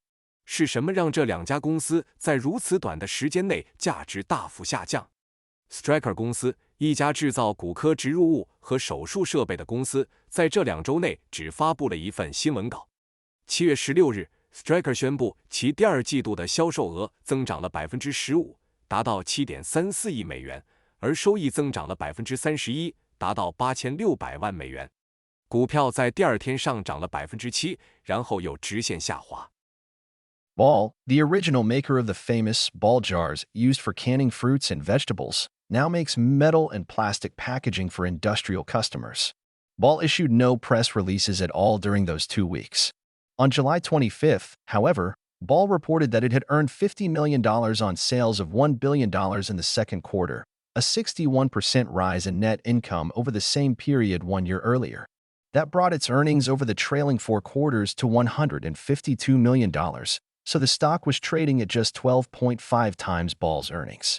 And, with a book value of $1.1 billion, you could buy the stock for 1.7 times what the company's tangible assets were worth. Ball did, however, have just over $900 million in debt. Ball 公司最初制造著名的 Ball jars， 用于灌装水果和蔬菜，现在为工业客户制造金属和塑料包装。在这2周内， Ball 公司没有发布任何新闻稿。然而，在7月25日， Ball 报告称其在第二季度的销售额为10亿美元，赚取了5000万美元，比1年前同期的净收入增长了 61%。这使得过去4个季度的收益达到了 1.52 亿美元，因此股票的交易价格仅为Ball公司收益的 12.5 倍，而且净资产价值为11亿美元，你可以以公司有形资产价值的 1.7 倍的价格购买股票。然而Ball公司的债务超过了9亿美元。Stryker was in a different league. Over the last 4 quarters, the company had generated $301 million in net income. Stryker's book value was $570 million. So the company was trading at fat multiples of 30 times its earnings over the past 12 months and nearly 16 times its book value. On the other hand, from 1992 through the end of 2001, Stryker's earnings had risen 18.6% annually. Its dividend had grown by nearly 21% per year. And in 2001, Stryker had spent $142 million on research and development to lay the groundwork for future growth. Stryker 处于一个不同的阶段。在过去的4个季度中，该公司产生了 3.01 亿美元的净收入。Stryker 的净资产价值为 5.7 亿美元。因此，该公司的交易价格是其过去12个月收益的30倍，几乎是其净资产价值的16倍。另一方面，从1992年到2001年底 ，Stryker 的收益每年增长 18.6%， 其股息每年增长近 21%。而在2001年 ，Stryker 投入了 1.42 亿美元用于研发，为未来的增长奠定基础。What, then, had pounded these two stocks down? Between July 9th and July 23, 2002, as WorldCom keeled over into bankruptcy, the Dow Jones Industrial Average fell from 9,096.09 to 7,702.34, a 15.3% plunge. The good news at Ball and Stryker got lost in the bad headlines and falling markets, which took these two stocks down with them. 那么，是什么导致这2只股票的下跌呢？2002年7月9日至7月23日。随着 WorldCom 破产，道琼斯工业平均指数从 9096.09 跌至 7702.34， 下跌了 15.3%。Ball 和 Stryker 的好消息在糟糕的头条新闻和下跌的市场中被忽视，这2只股票也随之下跌。Although Ball ended up priced far more cheaply than Stryker, the lesson here is not that Ball was a steal and Stryker was a wild pitch. Instead, the intelligent investor should recognize that market panics can create great prices for good companies, like Ball, and good prices for great companies, like Stryker. Ball finished 2002 at $51.19 a share, up 53% from its July low. Stryker ended the year at $67.12, up 47%. Every once in a while, value and growth stocks alike go on sale. Which choice you prefer depends largely on your own personality, but bargains can be had on either side of the plate. 尽管 Ball 的价格比 Stryker 便宜得多，但这里的教训并不是 Ball 是个便宜货，而 Stryker 是个疯狂的投资。相反，聪明的投资者应该认识到市场的恐慌可以为好公司，如 Ball 创造出很好的价格，为伟大的公司，如 Stryker 创造出好的价格。Ball 在2002年底的股价为每股 51.19 美元。比7月份的低点上涨了53%。Stryker 年底的股价为每股67.12美元，上涨了47%。偶尔，价值股和成长股都会打折。你更喜欢哪种选择，主要取决于你自己的性格，但无论在哪一方都可以找到便宜货。Pair 7. Nortel and Nortec. 配对7 Nortel 和 Nortec。 The 1999 annual report for Nortel Networks, the fiber optic equipment company, boasted that it was a golden year financially.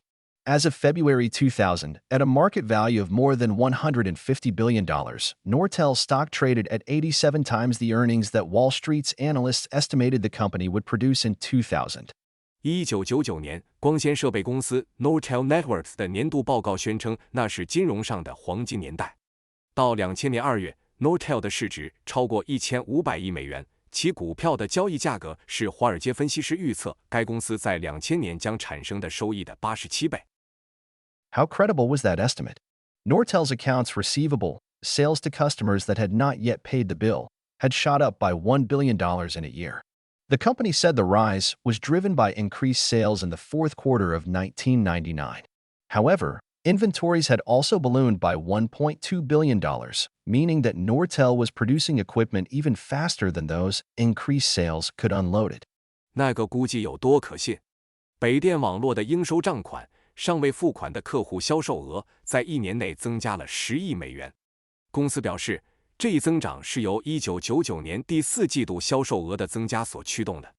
然而，库存也增加了12亿美元，这意味着北电网络的设备生产速度甚至超过了增加的销售能够消化的速度。Meanwhile, Nortel's long-term receivables bills not yet paid for multi-year contracts jumped from $519 million to $1.4 billion. And Nortel was having a hard time controlling costs. Its selling, general, and administrative expense, or overhead, had risen from 17.6% of revenues in 1997 to 18.7% in 1999. All told, Nortel had lost $351 million in 1999. 与此同时，北电网络的长期应收账款、多年合同尚未付款的账单从5.19亿美元跃升至14亿美元。北电网络在控制成本方面遇到了困难，其销售、一般和管理费用或开支从1997年的收入的 17.6% 上升到1999年的 18.7%。总的来说，北电网络在1999年亏损了 3.51 亿美元。Then there was Nortec Incorporated, which produces stuff at the dim end of the glamour spectrum: vinyl siding, door chimes, exhaust fans, range hoods, trash compactors. In 1999, Nortec earned $49 million on $2 billion in net sales, up from $21 million in net income on $1.1 billion in sales in 1997. Nortec's profit margin, net earnings as a percentage of net sales, had risen by almost a third from 1.9% to 2.5%. And Nortec had cut overhead from 19.3% of revenues to 18.1%. 然后是 Nortec 公司，它生产的产品在魅力谱系的暗端，以吸积壁板、门铃、排气扇、抽油烟机、垃圾压缩机。1999年 ，Nortec 公司在20亿美元的净销售额上赚取了4900万美元，比1997年在11亿美元的销售额上的净收入2100万美元有所上升。Nortec 的利润率、净收益占净销售额的百分比从 1.9% 上升了近1/3，达到 2.5%。而且 Nortec 已经将开支从收入的 19.3% 降低到 18.1%。To be fair, much of Nortec's expansion came from buying other companies, not from internal growth. What's more, Nortec had $1 billion in debt, a big load for a small firm. But in February 2000, Nortec's stock price, roughly 5 times its earnings in 1999, included a healthy dose of pessimism. 公平地说 ，Nortec 的扩张大部分来自于购买其他公司，而不是内部增长。更重要的是 ，Nortec 有10亿美元的债务，对于一家小公司来说，这是一笔巨大的负担。但是在2000年2月 ，Nortec 的股价大约是1999年收益的5倍，包含了一剂健康的悲观药。On the other hand, Nortel's price, 87 times the guesstimate of what it might earn in the year to come, was a massive overdose of optimism. When all was said and done, instead of earning the $1.30 per share that analysts had predicted, Nortel lost $1.17 per share in 2000. By the end of 2002, Nortel had bled more than $36 billion in red ink. 另一方面，北电网络的价格是对未来1年可能收益的猜测的87倍，是过度乐观的巨大伎俩。当一切都说完做完，北电网络在2000年每股亏损1.17美元，而不是分析师预测的每股赚1.30美元。到2002年底，北电网络已经亏损超过360亿美元。Nortec, on the other hand, earned $41.6 million in 2000, $8 million in 2001, and $55 million in the first 9 months of 2002.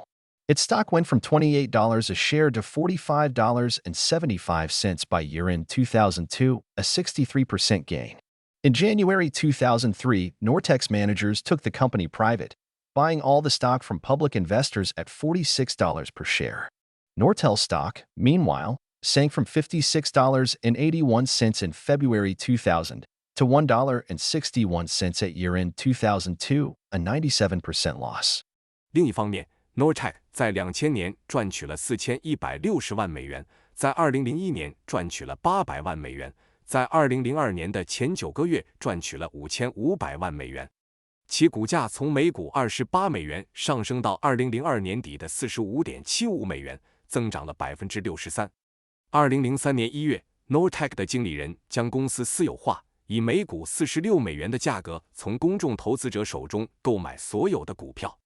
与此同时，北电网络的股价从2000年2月的56.81美元下跌到2002年底的1.61美元，下跌了97%。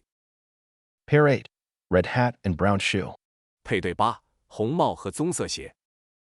On August 11, 1999, Red Hat Incorporated, a developer of Linux software, sold stock to the public for the first time. Red Hat was red hot. Initially offered at $7, the shares opened for trading at $23 and closed at $26.031, a 272% gain, 0.11 in a single day. Red Hat stock had gone up more than Brown Shoes had in the previous 18 years. By December 9th, Red Hat shares hit $143.13, up 1,944% in 4 months. 1999年8月11日 ，Linux 软件开发商 Red Hat 公司首次向公众出售股票。Red Hat 公司热门，最初以7美元的价格提供，股票开盘价为23美元，收盘价为26.031美元，增长了272%。在一天之内 ，Red Hat 的股票涨幅超过了 Brown Shoe 在过去18年的涨幅。到12月9日 ，Red Hat 的股价达到了143.13美元，在4个月内上涨了1944%。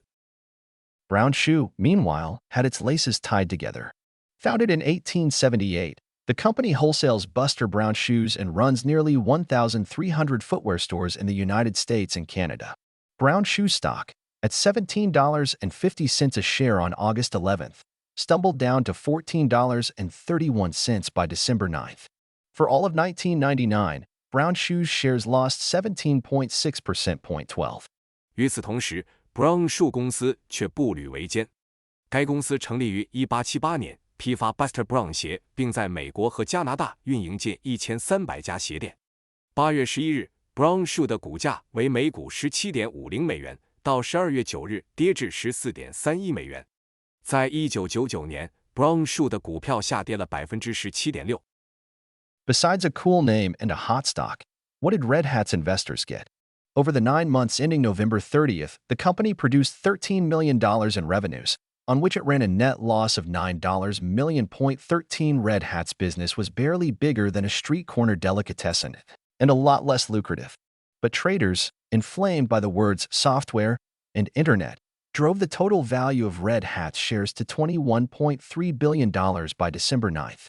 除了一个酷炫的名字和一个热门的股票 ，Red Hat 的投资者还得到了什么？在截至11月30日的9个月中，该公司产生了1300万美元的收入，净亏损900万美元。Red Hat 的业务几乎不比街角的熟食店大，而且利润少得多。但是，被软件和互联网这两个词激发的交易员们在12月9日将 Red Hat 的股票总价值推高到了213亿美元。And Brown Shoe? Over the previous 3 quarters, the company had produced $1.2 billion in net sales and $32 million in earnings. Brown Shoe had nearly $5 a share in cash and real estate. Kids were still buying Buster Brown shoes. Yet, that December 9th, Brown Shoe's stock had a total value of $261 million, barely 1/80th the size of Red Hat, even though Brown Shoe had 100 times Red Hat's revenues. At that price, Brown Shoe was valued at 7.6 times its annual earnings and less than 1/4 of its annual sales. Red Hat, on the other hand, had no profits at all, while its stock was selling at more than 1,000 times its annual sales. 布朗鞋业呢？在过去的3个季度里，该公司的净销售额达到12亿美元，利润为3200万美元。布朗鞋业的现金和房地产每股价值近5美元，孩子们仍在购买布斯特·布朗的鞋子。然而，在那年12月9日，布朗鞋业的股票总价值为2.61亿美元，即使布朗鞋业的收入是红帽公司的100倍，其规模也仅为红帽公司的180。以这个价格计算，布朗鞋业的年度收益的7.6倍，不到其年度销售额的1/4。另一方面，红帽公司根本没有利润，而其股票的售价却是其年度销售额的1000倍以上。Red Hat, the company, kept right on gushing red ink. Soon enough, the stock did too. Brown Shoe, however, trudged out more profits, and so did its shareholders. 红帽公司继续亏损，很快股票也开始下跌。然而，布朗鞋业却继续盈利，其股东也是如此。Figure 18 for Red Hat versus Brown Shoe. 图18-4红帽公司 vs 布朗鞋业。Note: total returns for calendar year, net earnings for fiscal year. 注：日历年的总回报，财政年度的净收益。Source: www.morningstar.com. 来源：3w.morningstar.com。What have we learned? The market scoffs at Graham's principles in the short run, but they are always revalidated in the end.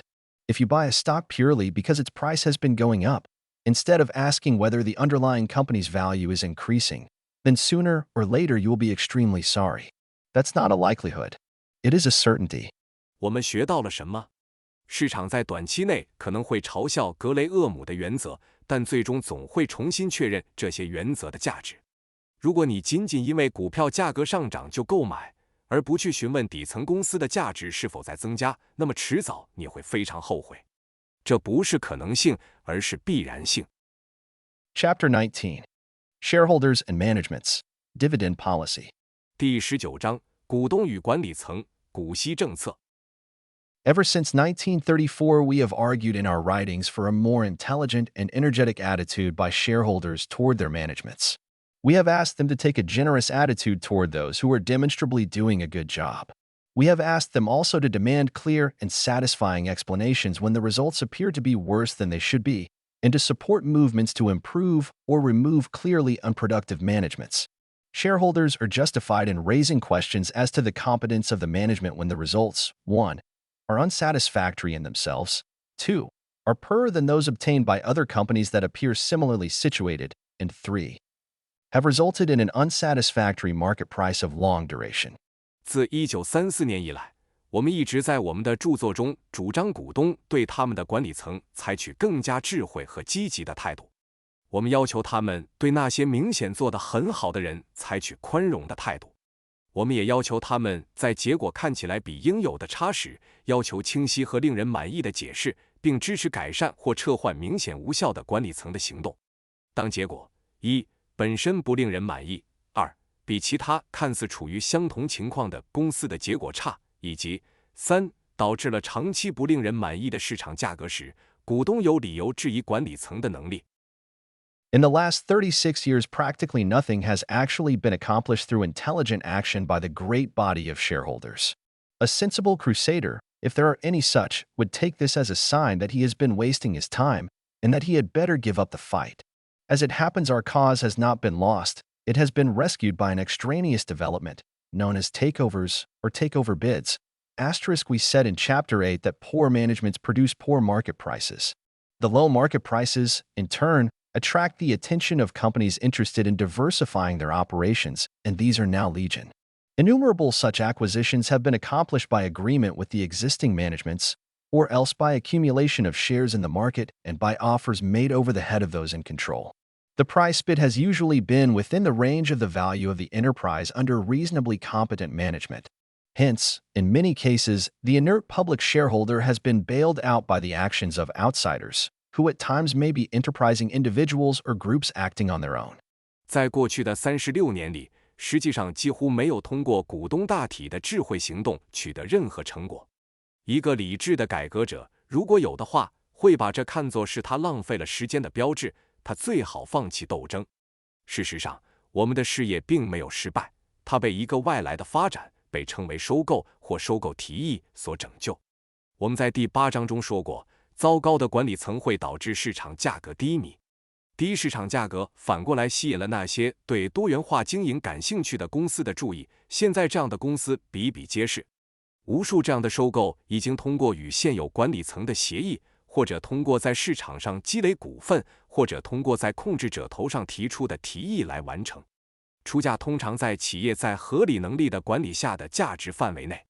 因此，在许多情况下，被动的公众股东已经通过局外人的行动得到了解救，有时这些局外人可能是有进取心的个人或团体。It can be stated as a rule with very few exceptions that poor managements are not changed by action of the public stockholders, but only by the assertion of control by an individual or compact group. This is happening often enough these days to put the management, including the board of directors, of a typical publicly controlled company on notice that if its operating results and the resulting market price are highly unsatisfactory, it may become the target of a successful takeover move. As a consequence, boards of directors have probably become more alive than previously to their fundamental duty to see that their company has a satisfactory top management. Many more changes of presidents have been seen in recent years than formerly. 可以作为规则的是，糟糕的管理层不是通过公众股东的行动改变的，而只是通过一个个人或紧密团体的控制权的主张改变的。这种情况在现在足够频繁地发生，以至于公开控制公司的管理层，包括董事会，都注意到，如果其运营结果和由此产生的市场价格非常不令人满意，它可能会成为成功收购行动的目标。因此，董事会可能比以前更加关注他们的基本职责，即确保他们的公司有一个令人满意的高级管理层。近年来，我们看到的总统更迭比以前多得多。Not all companies in the unsatisfactory class have benefited from such developments. Also, the change has often occurred after a long period of bad results without remedial action, and has depended on enough disappointed shareholders selling out at low prices to permit the energetic outsiders to acquire a controlling position in the shares. But the idea that public shareholders could really help themselves by supporting moves for improving management and management policies has proved too quixotic to warrant further space in this book. Those individual shareholders who have enough gumption to make their presence felt at annual meetings, generally a completely futile performance, will not need our counsel on what points to raise with the managements. For others, the advice would probably be wasted. Nevertheless, let us close this section with the plea that shareholders consider with an open mind and with careful attention any proxy material sent them by fellow shareholders who want to remedy an obviously unsatisfactory management situation in the company. 并非所有在不令人满意的类别中的公司都从这样的发展中受益。此外，变化通常发生在长期糟糕的结果没有采取补救措施之后，并且依赖于足够多的失望的股东以低价卖出，以便让有活力的局外人能够在股份中获得控制地位。但是，公众股东通过支持改善管理和管理政策的行动，真正帮助自己的想法已经被证明过于空想，以至于在这本书中不再赘述。那些有足够魄力在年度会议上让自己的存在感到的个人股东，通常这是一种完全无效的表演，不需要我们对他们与管理层提出的问题提供建议。对于其他人来说，这个建议可能会被浪费。然而，让我们以这样的请求结束这一部分。股东们应该以开放的心态和仔细的注意力考虑任何由希望改善公司明显不令人满意的管理情况的股东们发送给他们的代理材料。Shareholders and dividend policy. 股东与股息政策。In the past, the dividend policy was a fairly frequent subject of argument between public or minority shareholders and managements. In general, these shareholders wanted more liberal dividends, while the managements preferred to keep the earnings in the business to strengthen the company. They asked the shareholders to sacrifice their present interests for the good of the enterprise and for their own future long-term benefit. But in recent years, the attitude of investors toward dividends has been undergoing a gradual but significant change.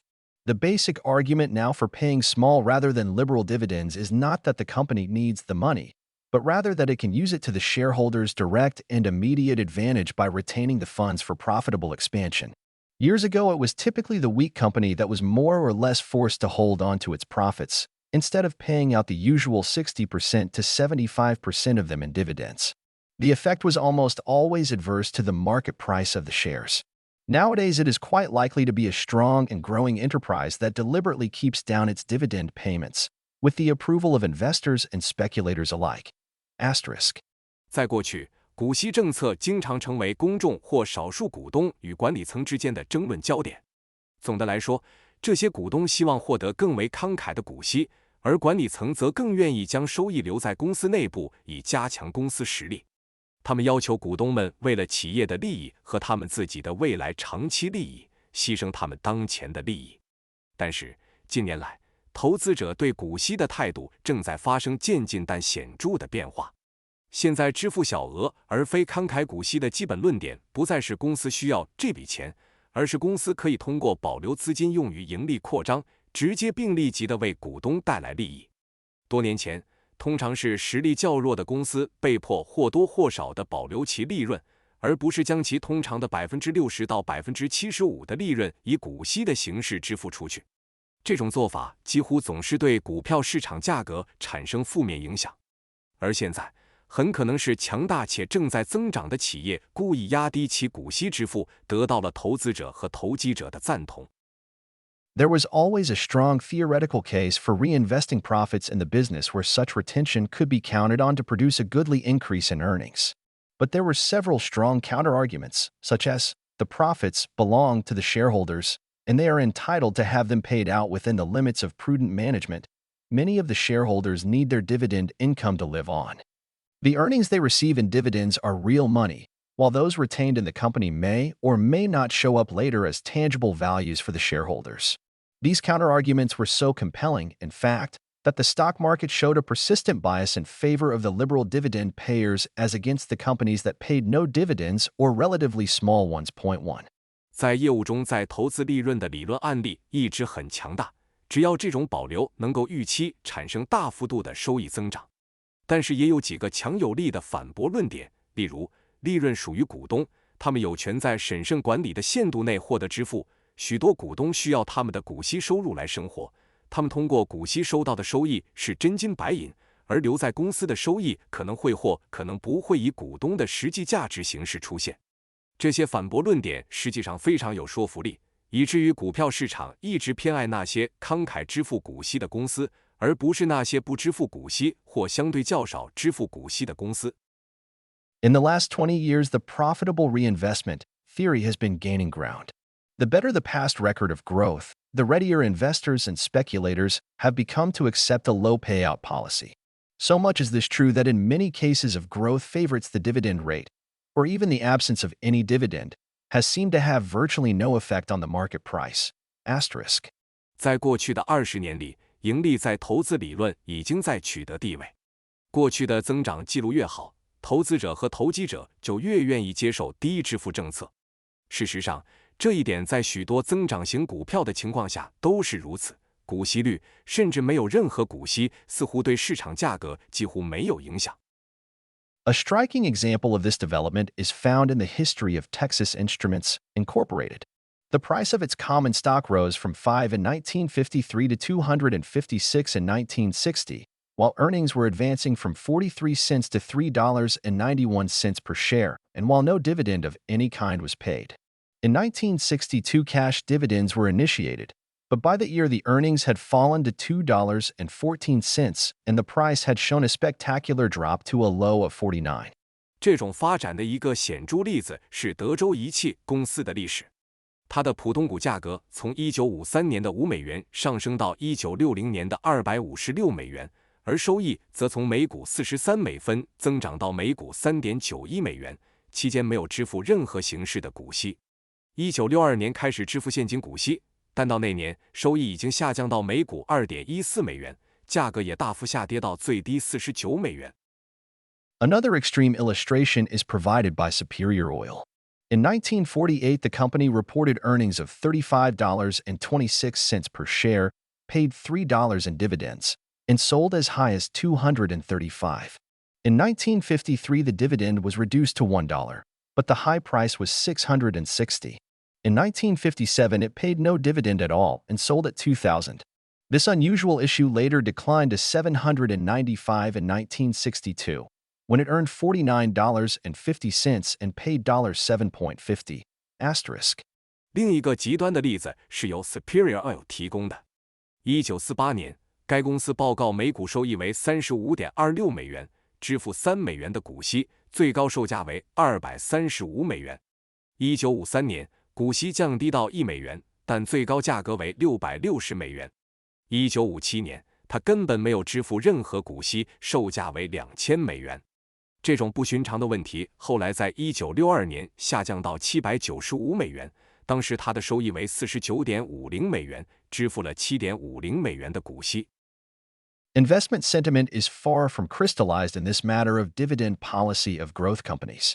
The conflicting views are well illustrated by the cases of two of our very largest corporations, American Telephone and Telegraph and International Business Machines.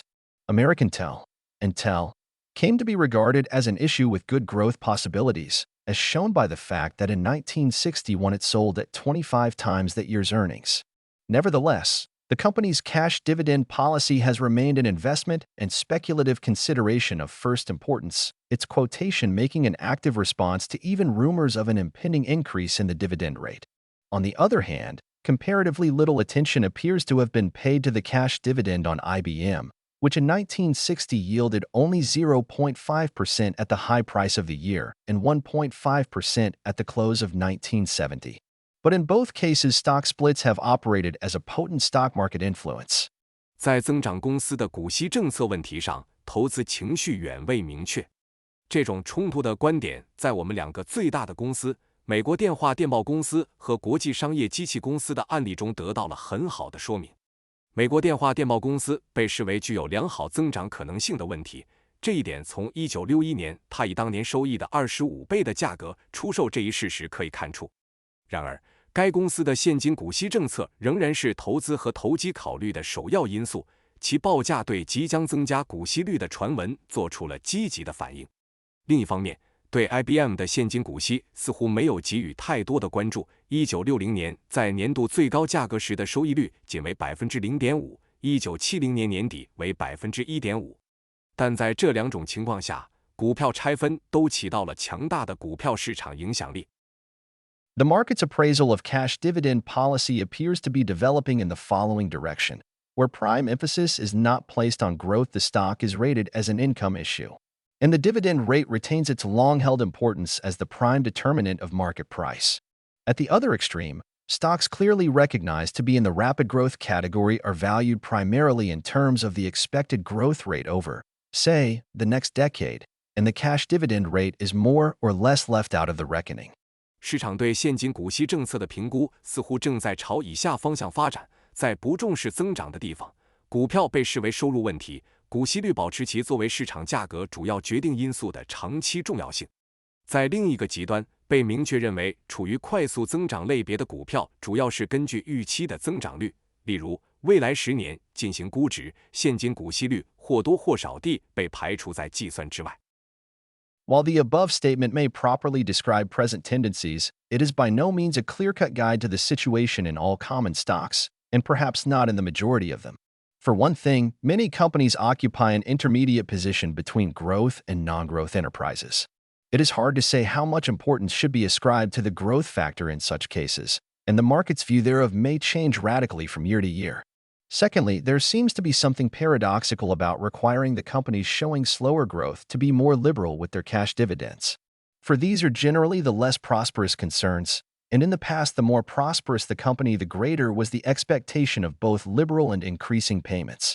虽然上述声明可能正确地描述了当前的趋势，但这绝不是对所有普通股，甚至可能不是大多数股票情况的明确指南。首先，许多公司在增长和非增长企业之间占据了中间位置。很难说，在这种情况下应该赋予增长因素多大的重要性，市场对此的看法可能会从年到年发生根本性的变化。其次，要求增长较慢的公司更慷慨地支付现金股息似乎有些矛盾，因为这些通常是较不繁荣的公司，而在过去，公司越繁荣，对慷慨和增加支付的期望就越大。It is our belief that shareholders should demand of their managements either a normal payout of earnings on the order, say, of 2/3, or else a clear-cut demonstration that the reinvested profits have produced a satisfactory increase in per-share earnings. Such a demonstration could ordinarily be made in the case of a recognized growth company. But in many other cases, a low payout is clearly the cause of an average market price that is below fair value. And here the shareholders have every right to inquire and probably to complain. 我们认为，股东们应该要求他们的管理层支付正常的收益，比如说大约2/3，或者清楚地证明在投资的利润已经使每股收益有了满意的增长。这样的证明通常可以在公认的增长公司中做出，但在许多其他情况下，低支付明显是市场价格低于公平价值的原因。这里股东们有权询问，甚至可能有权抱怨。A niggardly policy has often been imposed on a company because its financial position is relatively weak, and it has needed all or most of its earnings plus depreciation charges to pay debts and bolster its working capital position. When this is so, there is not much the shareholders can say about it, except perhaps to criticize the management for permitting the company to fall into such an unsatisfactory financial position. However, dividends are sometimes held down by relatively unprosperous companies for the declared purpose of expanding the business. We feel that such a policy is illogical on its face, and should require both a complete explanation and a convincing defense before the shareholders should accept it. In terms of the past record, there is no reason a priori to believe that the owners will benefit from expansion moves undertaken with their money by a business showing mediocre results and continuing its old management. 吝啬的政策经常被强加给公司，因为它的财务状况相对较弱，它需要所有或大部分的收益加上折旧费用来偿还债务，并增强其营运资本的地位。当这种情况发生时，股东们对此没有太多的话可说，除非可能批评管理层允许公司陷入如此不满意的财务状况。然而，有时候相对不繁荣的公司会为了扩大业务而压低股息。我们认为这样的政策在表面上是不合逻辑的，应该在股东接受之前需要完整的解释和有力的辩护。从过去的记录来看，没有理由预先相信业绩平平并继续其旧有管理的企业用他们的钱进行扩张会使所有者受益。Stock dividends and stock splits. 股息和股票拆分。It is important that investors understand the essential difference between a stock dividend, properly so-called, and a stock split. The latter represents a restatement of the common stock structure, in a typical case by issuing 2 or 3 shares for 1. The new shares are not related to specific earnings reinvested in a specific past period.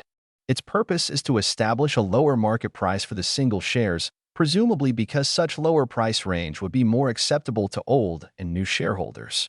A stock split may be carried out by what technically may be called a stock dividend, which involves a transfer of sums from earned surplus to capital account, or else by a change in par value, which does not affect the surplus account. Asterisk. 投资者理解股息，正确的称为股息和股票拆分之间的基本区别是非常重要的。后者代表了普通股结构的重新陈述，在典型的情况下，通过发行2股或3股替代1股。新的股票并不与特定的在投资收益或特定过去时期有关，其目的是为单个股票设定一个较低的市场价格，因为这样的价格范围对于老股东和新股东来说可能更为可接受。股票拆分可以通过技术上可能被称为股息的方式进行，这涉及到从已赚取的盈余转移资金到资本账户，或者通过改变面值，这并不影响盈余账户。星号 What we should call a proper stock dividend is one that is paid to shareholders to give them a tangible evidence or representation of specific earnings which have been reinvested in the business for their account over some relatively short period in the recent past, say, not more than the 2 preceding years. It is now approved practice to value such a stock dividend at the approximate value at the time of declaration and to transfer an amount equal to such value from earned surplus to capital accounts. Thus, the amount of a typical stock dividend is relatively small, in most cases not more than 5%. In essence, a stock dividend of this sort has the same overall effect as the payment of an equivalent amount of cash out of earnings when accompanied by the sale of additional shares of like total value to the shareholders. However, a straight stock dividend has an important tax advantage over the otherwise equivalent combination of cash dividends with stock subscription rights, which is the almost standard practice for public utility companies. 我们应该称之为适当的股息，是那种支付给股东的股息，以给他们提供一种有形的证据或表示，证明特定的收益已经在他们的账户中被重新投资到业务中。这个时期相对较短，通常在最近的过去，比如不超过前2年。现在已经被批准的做法是在声明时对这种股息进行大致的估值，并从已赚取的盈余转移等于这个价值的金额到资本账户。因此，典型的股息金额相对较小，在大多数情况下不超过 5%。本质上，这种类型的股息与从收益中支付等额现金的总体效果相同，前提是股东出售了等价值的额外股份。然而，直接的股息相比于现金股息和股票认购权的组合，这几乎是公用事业公司的标准做法，具有重要的税收优势。The New York Stock Exchange has set the figure of 25% as a practical dividing line between stock splits and stock dividends. Those of 25% or more need not be accompanied by the transfer of their market value from earned surplus to capital, and so forth. Some companies, especially banks, still follow the old practice of declaring any kind of stock dividend they please, e.g., one of 10%, not related to recent earnings. In these instances, maintain an undesirable confusion in the financial world. 纽约证券交易所已经将 25% 的数字设定为股票拆分和股息之间的实际分界线。25% 或更多的股息不需要伴随着从已赚取的盈余到资本的市场价值转移等。一些公司，特别是银行，仍然遵循旧的做法，宣布任何他们愿意的股息，例如 10% 的股息与近期收益无关。这些情况在金融世界中保持了不必要的混淆。We have long been a strong advocate of a systematic and clearly enunciated policy with respect to the payment of cash and stock dividends. Under such a policy, stock dividends are paid periodically to capitalize all or a stated portion of the earnings reinvested in the business. Such a policy, covering 100% of the reinvested earnings, has been followed by Purex, government employees insurance, and perhaps a few others. Asterisk. 我们一直是一个关于现金和股息支付政策的系统化和明确阐述的强烈倡导者。在这样的政策下，股息定期支付，以资本化全部或一部分重新投资到业务中的收益。这样的政策覆盖 100% 的再投资收益，已经被 Purex、政府雇员保险以及可能还有其他一些公司所遵循。星号 Stock dividends of all types seem to be disapproved of by most academic writers on the subject. They insist that they are nothing but pieces of paper, that they give the shareholders nothing they did not have before, and that they entail needless expense and inconvenience. On our side, we consider this a completely doctrinaire view, which fails to take into account the practical and psychological realities of investment. True, a periodic stock dividend, say of 5%, changes only the form of the owner's investment. He has 105 shares in place of 100, but without the stock dividend, the original 100 shares would have represented the same ownership interest now embodied in his 105 shares. Nonetheless, the change of form is actually one of real importance and value to him. If he wishes to cash in his share of the reinvested profits, he can do so by selling the new certificate sent him, instead of having to break up his original certificate. He can count on receiving the same cash dividend rate on 105 shares as formerly on his 100 shares. A 5% rise in the cash dividend rate without the stock dividend would not be nearly as probable. Asterisk. 所有类型的股息似乎都被大多数学术作家所不赞成。他们坚持认为这些只是纸张，股东们没有得到他们之前没有的东西，而且这些股息带来了不必要的费用和不便。在我们看来，这完全是一种教条主义的观点，没有考虑到投资的实际和心理现实。诚然，定期的股息，比如500分号，只改变了所有者投资的形式。它有105股股票代替了原来的100股，但是如果没有股息，原来的100股股票就代表了现在它的105股股票所体现的同样的所有权利益。然而，形式的改变实际上对他来说是非常重要和有价值的。如果他希望兑现他的在投资利润的份额，他可以通过出售给他的新证书来做到这一点，而不是必须拆分他的原始证书。他可以指望在105股股票上收到与他原来的100股股票相同的现金股息率。如果没有股息，现金股息率上升5%的可能性就不会那么大。星号 The advantages of a periodic stock dividend policy are most evident when it is compared with the usual practice of the public utility companies of paying liberal cash dividends and then taking back a good part of this money from the shareholders by selling them additional stock through subscription rights. As we mentioned above, the shareholders would find themselves in exactly the same position if they received stock dividends in lieu of the popular combination of cash dividends followed by stock subscriptions, except that they would save the income tax otherwise paid on the cash dividends. Those who need or wish the maximum annual cash income, with no additional stock, can get this result by selling their stock dividends, in the same way as they sell their subscription rights under present practice. 定期股息政策的优点在与公用事业公司的通常做法进行比较时最为明显。这些公司支付丰厚的现金股息，然后通过向股东们出售额外的股票，通过认购权从股东们那里拿回大部分的这笔钱。正如我们上面提到的，如果股东们收到股息代替现金股息后跟着的股票认购的流行组合，他们会发现自己处于完全相同的位置。除了他们会节省原本支付现金股息的所得税，那些需要或希望最大的年度现金收入没有额外的股票的人，可以通过出售他们的股息来达到这个结果，就像他们在现行做法下出售他们的认购权一样。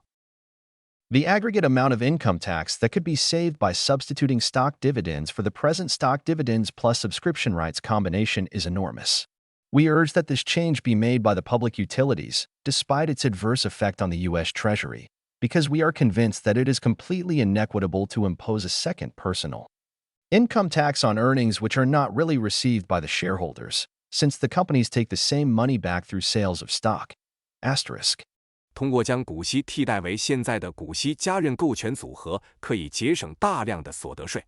尽管这对美国财政部有不利的影响，但我们仍然敦促公用事业公司做出这个改变，因为我们确信，对于那些并未真正被股东收到的收益，因为公司通过股票销售拿回了同样的钱，征收第二次个人所得税是完全不公平的。星号 Efficient corporations continuously modernize their facilities, their products, their bookkeeping, their management training programs, their employee relations. It is high time they thought about modernizing their major financial practices, not the least important of which is their dividend policy.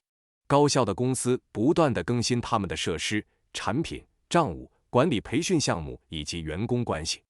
现在是他们考虑更新主要财务实践的时候了，其中最重要的一项就是他们的股息政策。Commentary on Chapter 19. 第19章评论。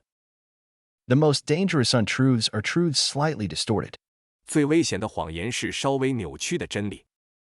G. C. Lichtenberg. G.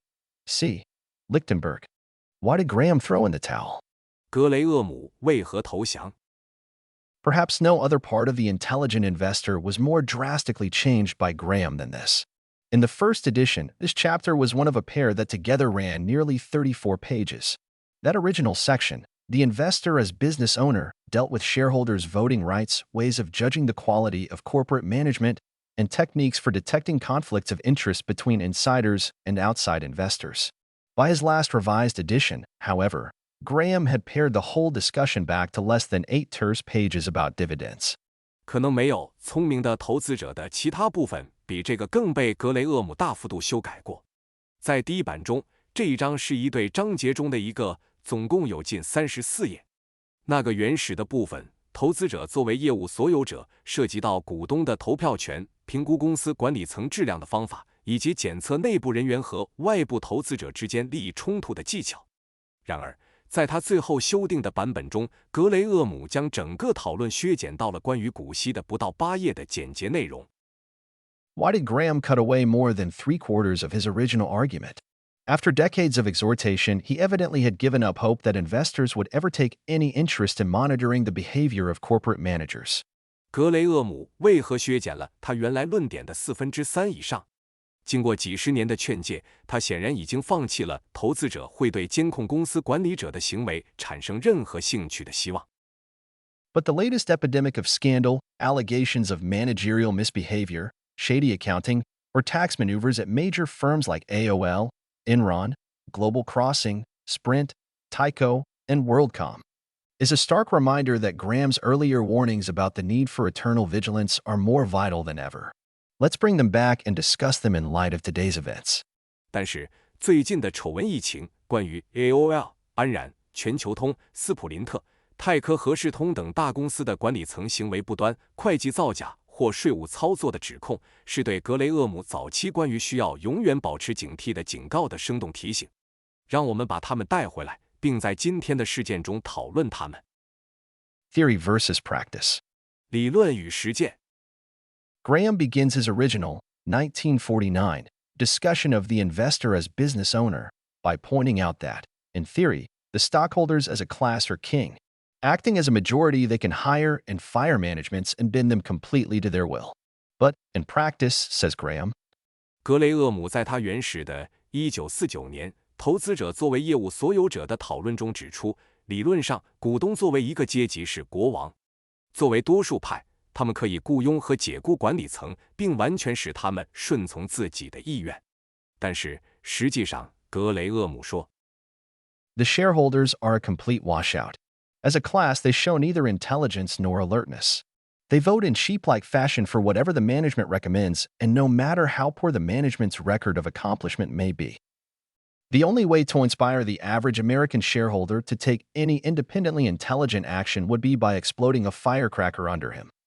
We cannot resist pointing out the paradoxical fact that Jesus seems to have been a more practical businessman than our American shareholders. Point 1. 股东们完全是一团糟。作为一个群体，他们既没有表现出智慧，也没有表现出警觉性。他们像羊群一样，无论管理层推荐什么，无论管理层的业绩记录有多差，他们都会盲目投票。唯一能激发普通美国股东采取任何独立智慧行动的方式，可能就是在他们身下点燃一颗鞭炮。我们不能抵制指出这个悖论的事实，那就是耶稣似乎比美国的股东更像一个实际的商人。B.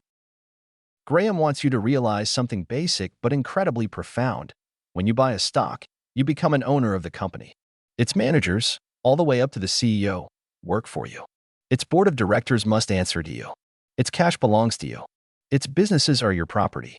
If you don't like how your company is being managed, you have the right to demand that the managers be fired, the directors be changed, or the property be sold. Stockholders, declares Graham, should wake up, too. 格雷厄姆希望你意识到一个基本但非常深刻的事实：当你买入一只股票时，你就成为了公司的所有者。他的管理者，一直到 CEO， 都为你工作。他的董事会必须对你负责。他的现金属于你。他的业务是你的财产。如果你不喜欢你的公司的管理方式，你有权要求解雇管理者、更换董事或者出售财产。股东们，格雷厄姆宣称应该清醒。2. The intelligent owner. 智慧的所有者。Today's investors have forgotten Graham's message. They put most of their effort into buying a stock, a little into selling it, but none into owning it. Certainly, Graham reminds us, there is just as much reason to exercise care and judgment in being as in becoming a stockholder. 3.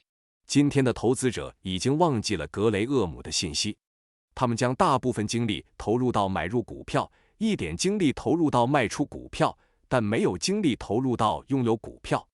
当然，格雷厄姆提醒我们，成为股东和持有股票一样，需要谨慎和判断。3. So how should you, as an intelligent investor, go about being an intelligent owner? Graham starts by telling us that there are just two basic questions to which stockholders should turn their attention. 那么，作为一个聪明的投资者，你应该如何成为一个聪明的所有者呢？格雷厄姆首先告诉我们，股东们应该关注两个基本问题： Is the management reasonably efficient? 管理层是否足够高效？ Are the interests of the average outside shareholder receiving proper recognition? 4. 普通外部股东的利益是否得到了适当的认可？4. You should judge the efficiency of management by comparing each company's profitability, size, and competitiveness against similar firms in its industry. What if you conclude that the managers are no good? Then, urges Graham, 你应该通过比较每个公司的盈利能力、规模和竞争力与其行业内的类似公司来评判管理层的效率。如果你得出的结论是管理者不合格，那么格雷厄姆敦促 A few of the more substantial stockholders should become convinced that a change is needed and should be willing to work toward that end. Second, the rank and file of the stockholders should be open-minded enough to read the proxy material and to weigh the arguments on both sides. They must at least be able to know when their company has been unsuccessful and be ready to demand more than artful platitudes as a vindication of the incumbent management. Third, it would be most helpful when the figures clearly show that the results are well below average. If it became the custom to call in outside business engineers to pass upon the policies and competence of the management. 5. 一部分较大的股东应该确信需要进行改变，并愿意为此付出努力。其次，股东的普通成员应该有开放的心态，阅读代理材料，权衡双方的论点。他们至少应该知道自己的公司何时不成功，并准备要求更多的巧妙辞藻作为现任管理层的辩护。第三，当数据清楚地显示结果远低于平均水平时，如果能养成请外部商业工程师来评估管理层的政策和能力的习惯，那将会非常有帮助。5. The Enron. 安然公司的绕道战术。Back in 1999, Enron Corporation ranked 7th on the Fortune 500 list of America's top companies. The energy giant's revenues, assets, and earnings were all rising like rockets. 回到1999年，安然公司在美国财富500强公司排名中位列第7。这个能源巨头的收入、资产和盈利都像火箭一样飞速上升。But what if an investor had ignored the glamour and glittering numbers and had simply put Enron's 1999 proxy statement under the microscope of common sense? Under the heading Certain Transactions, the proxy disclosed that Enron's chief financial officer, Andrew Fastow, was the managing member of two partnerships, LJM1 and LJM2, that bought energy and communications-related investments. And where was LJM1 and LJM2 buying from? Why, where else but from Enron? The proxy reported that the partnerships had already bought $170 million of assets from Enron, sometimes using money borrowed from Enron. 但是，如果一个投资者忽视了这些炫目的光环和耀眼的数字，只是将安然1999年的代理声明放在常识的显微镜下呢？在特定交易这一标题下，代理声明披露了安然的首席财务官安德鲁·法斯托是两个合伙企业 LJM1 和 LJM2 的管理成员。这两个合伙企业购买了与能源和通信相关的投资。那么 LJM1 和 LJM2 从哪里购买呢？除了安然，还能有哪里呢？代理声明报告说，这些合伙企业已经从安然那里购买了价值 1.7 亿美元的资产，有时候甚至是用从安然那里借来的钱。The intelligent investor would immediately have asked, 聪明的投资者会立即提出以下问题。Did Enron's directors approve this arrangement? Yes, said the proxy. 安然的董事们批准了这种安排吗？代理声明说，是的。Would Fastow get a piece of LJM's profits? Yes, said the proxy. 法斯托会从 LJM 的利润中分一杯羹吗？代理声明说，是的。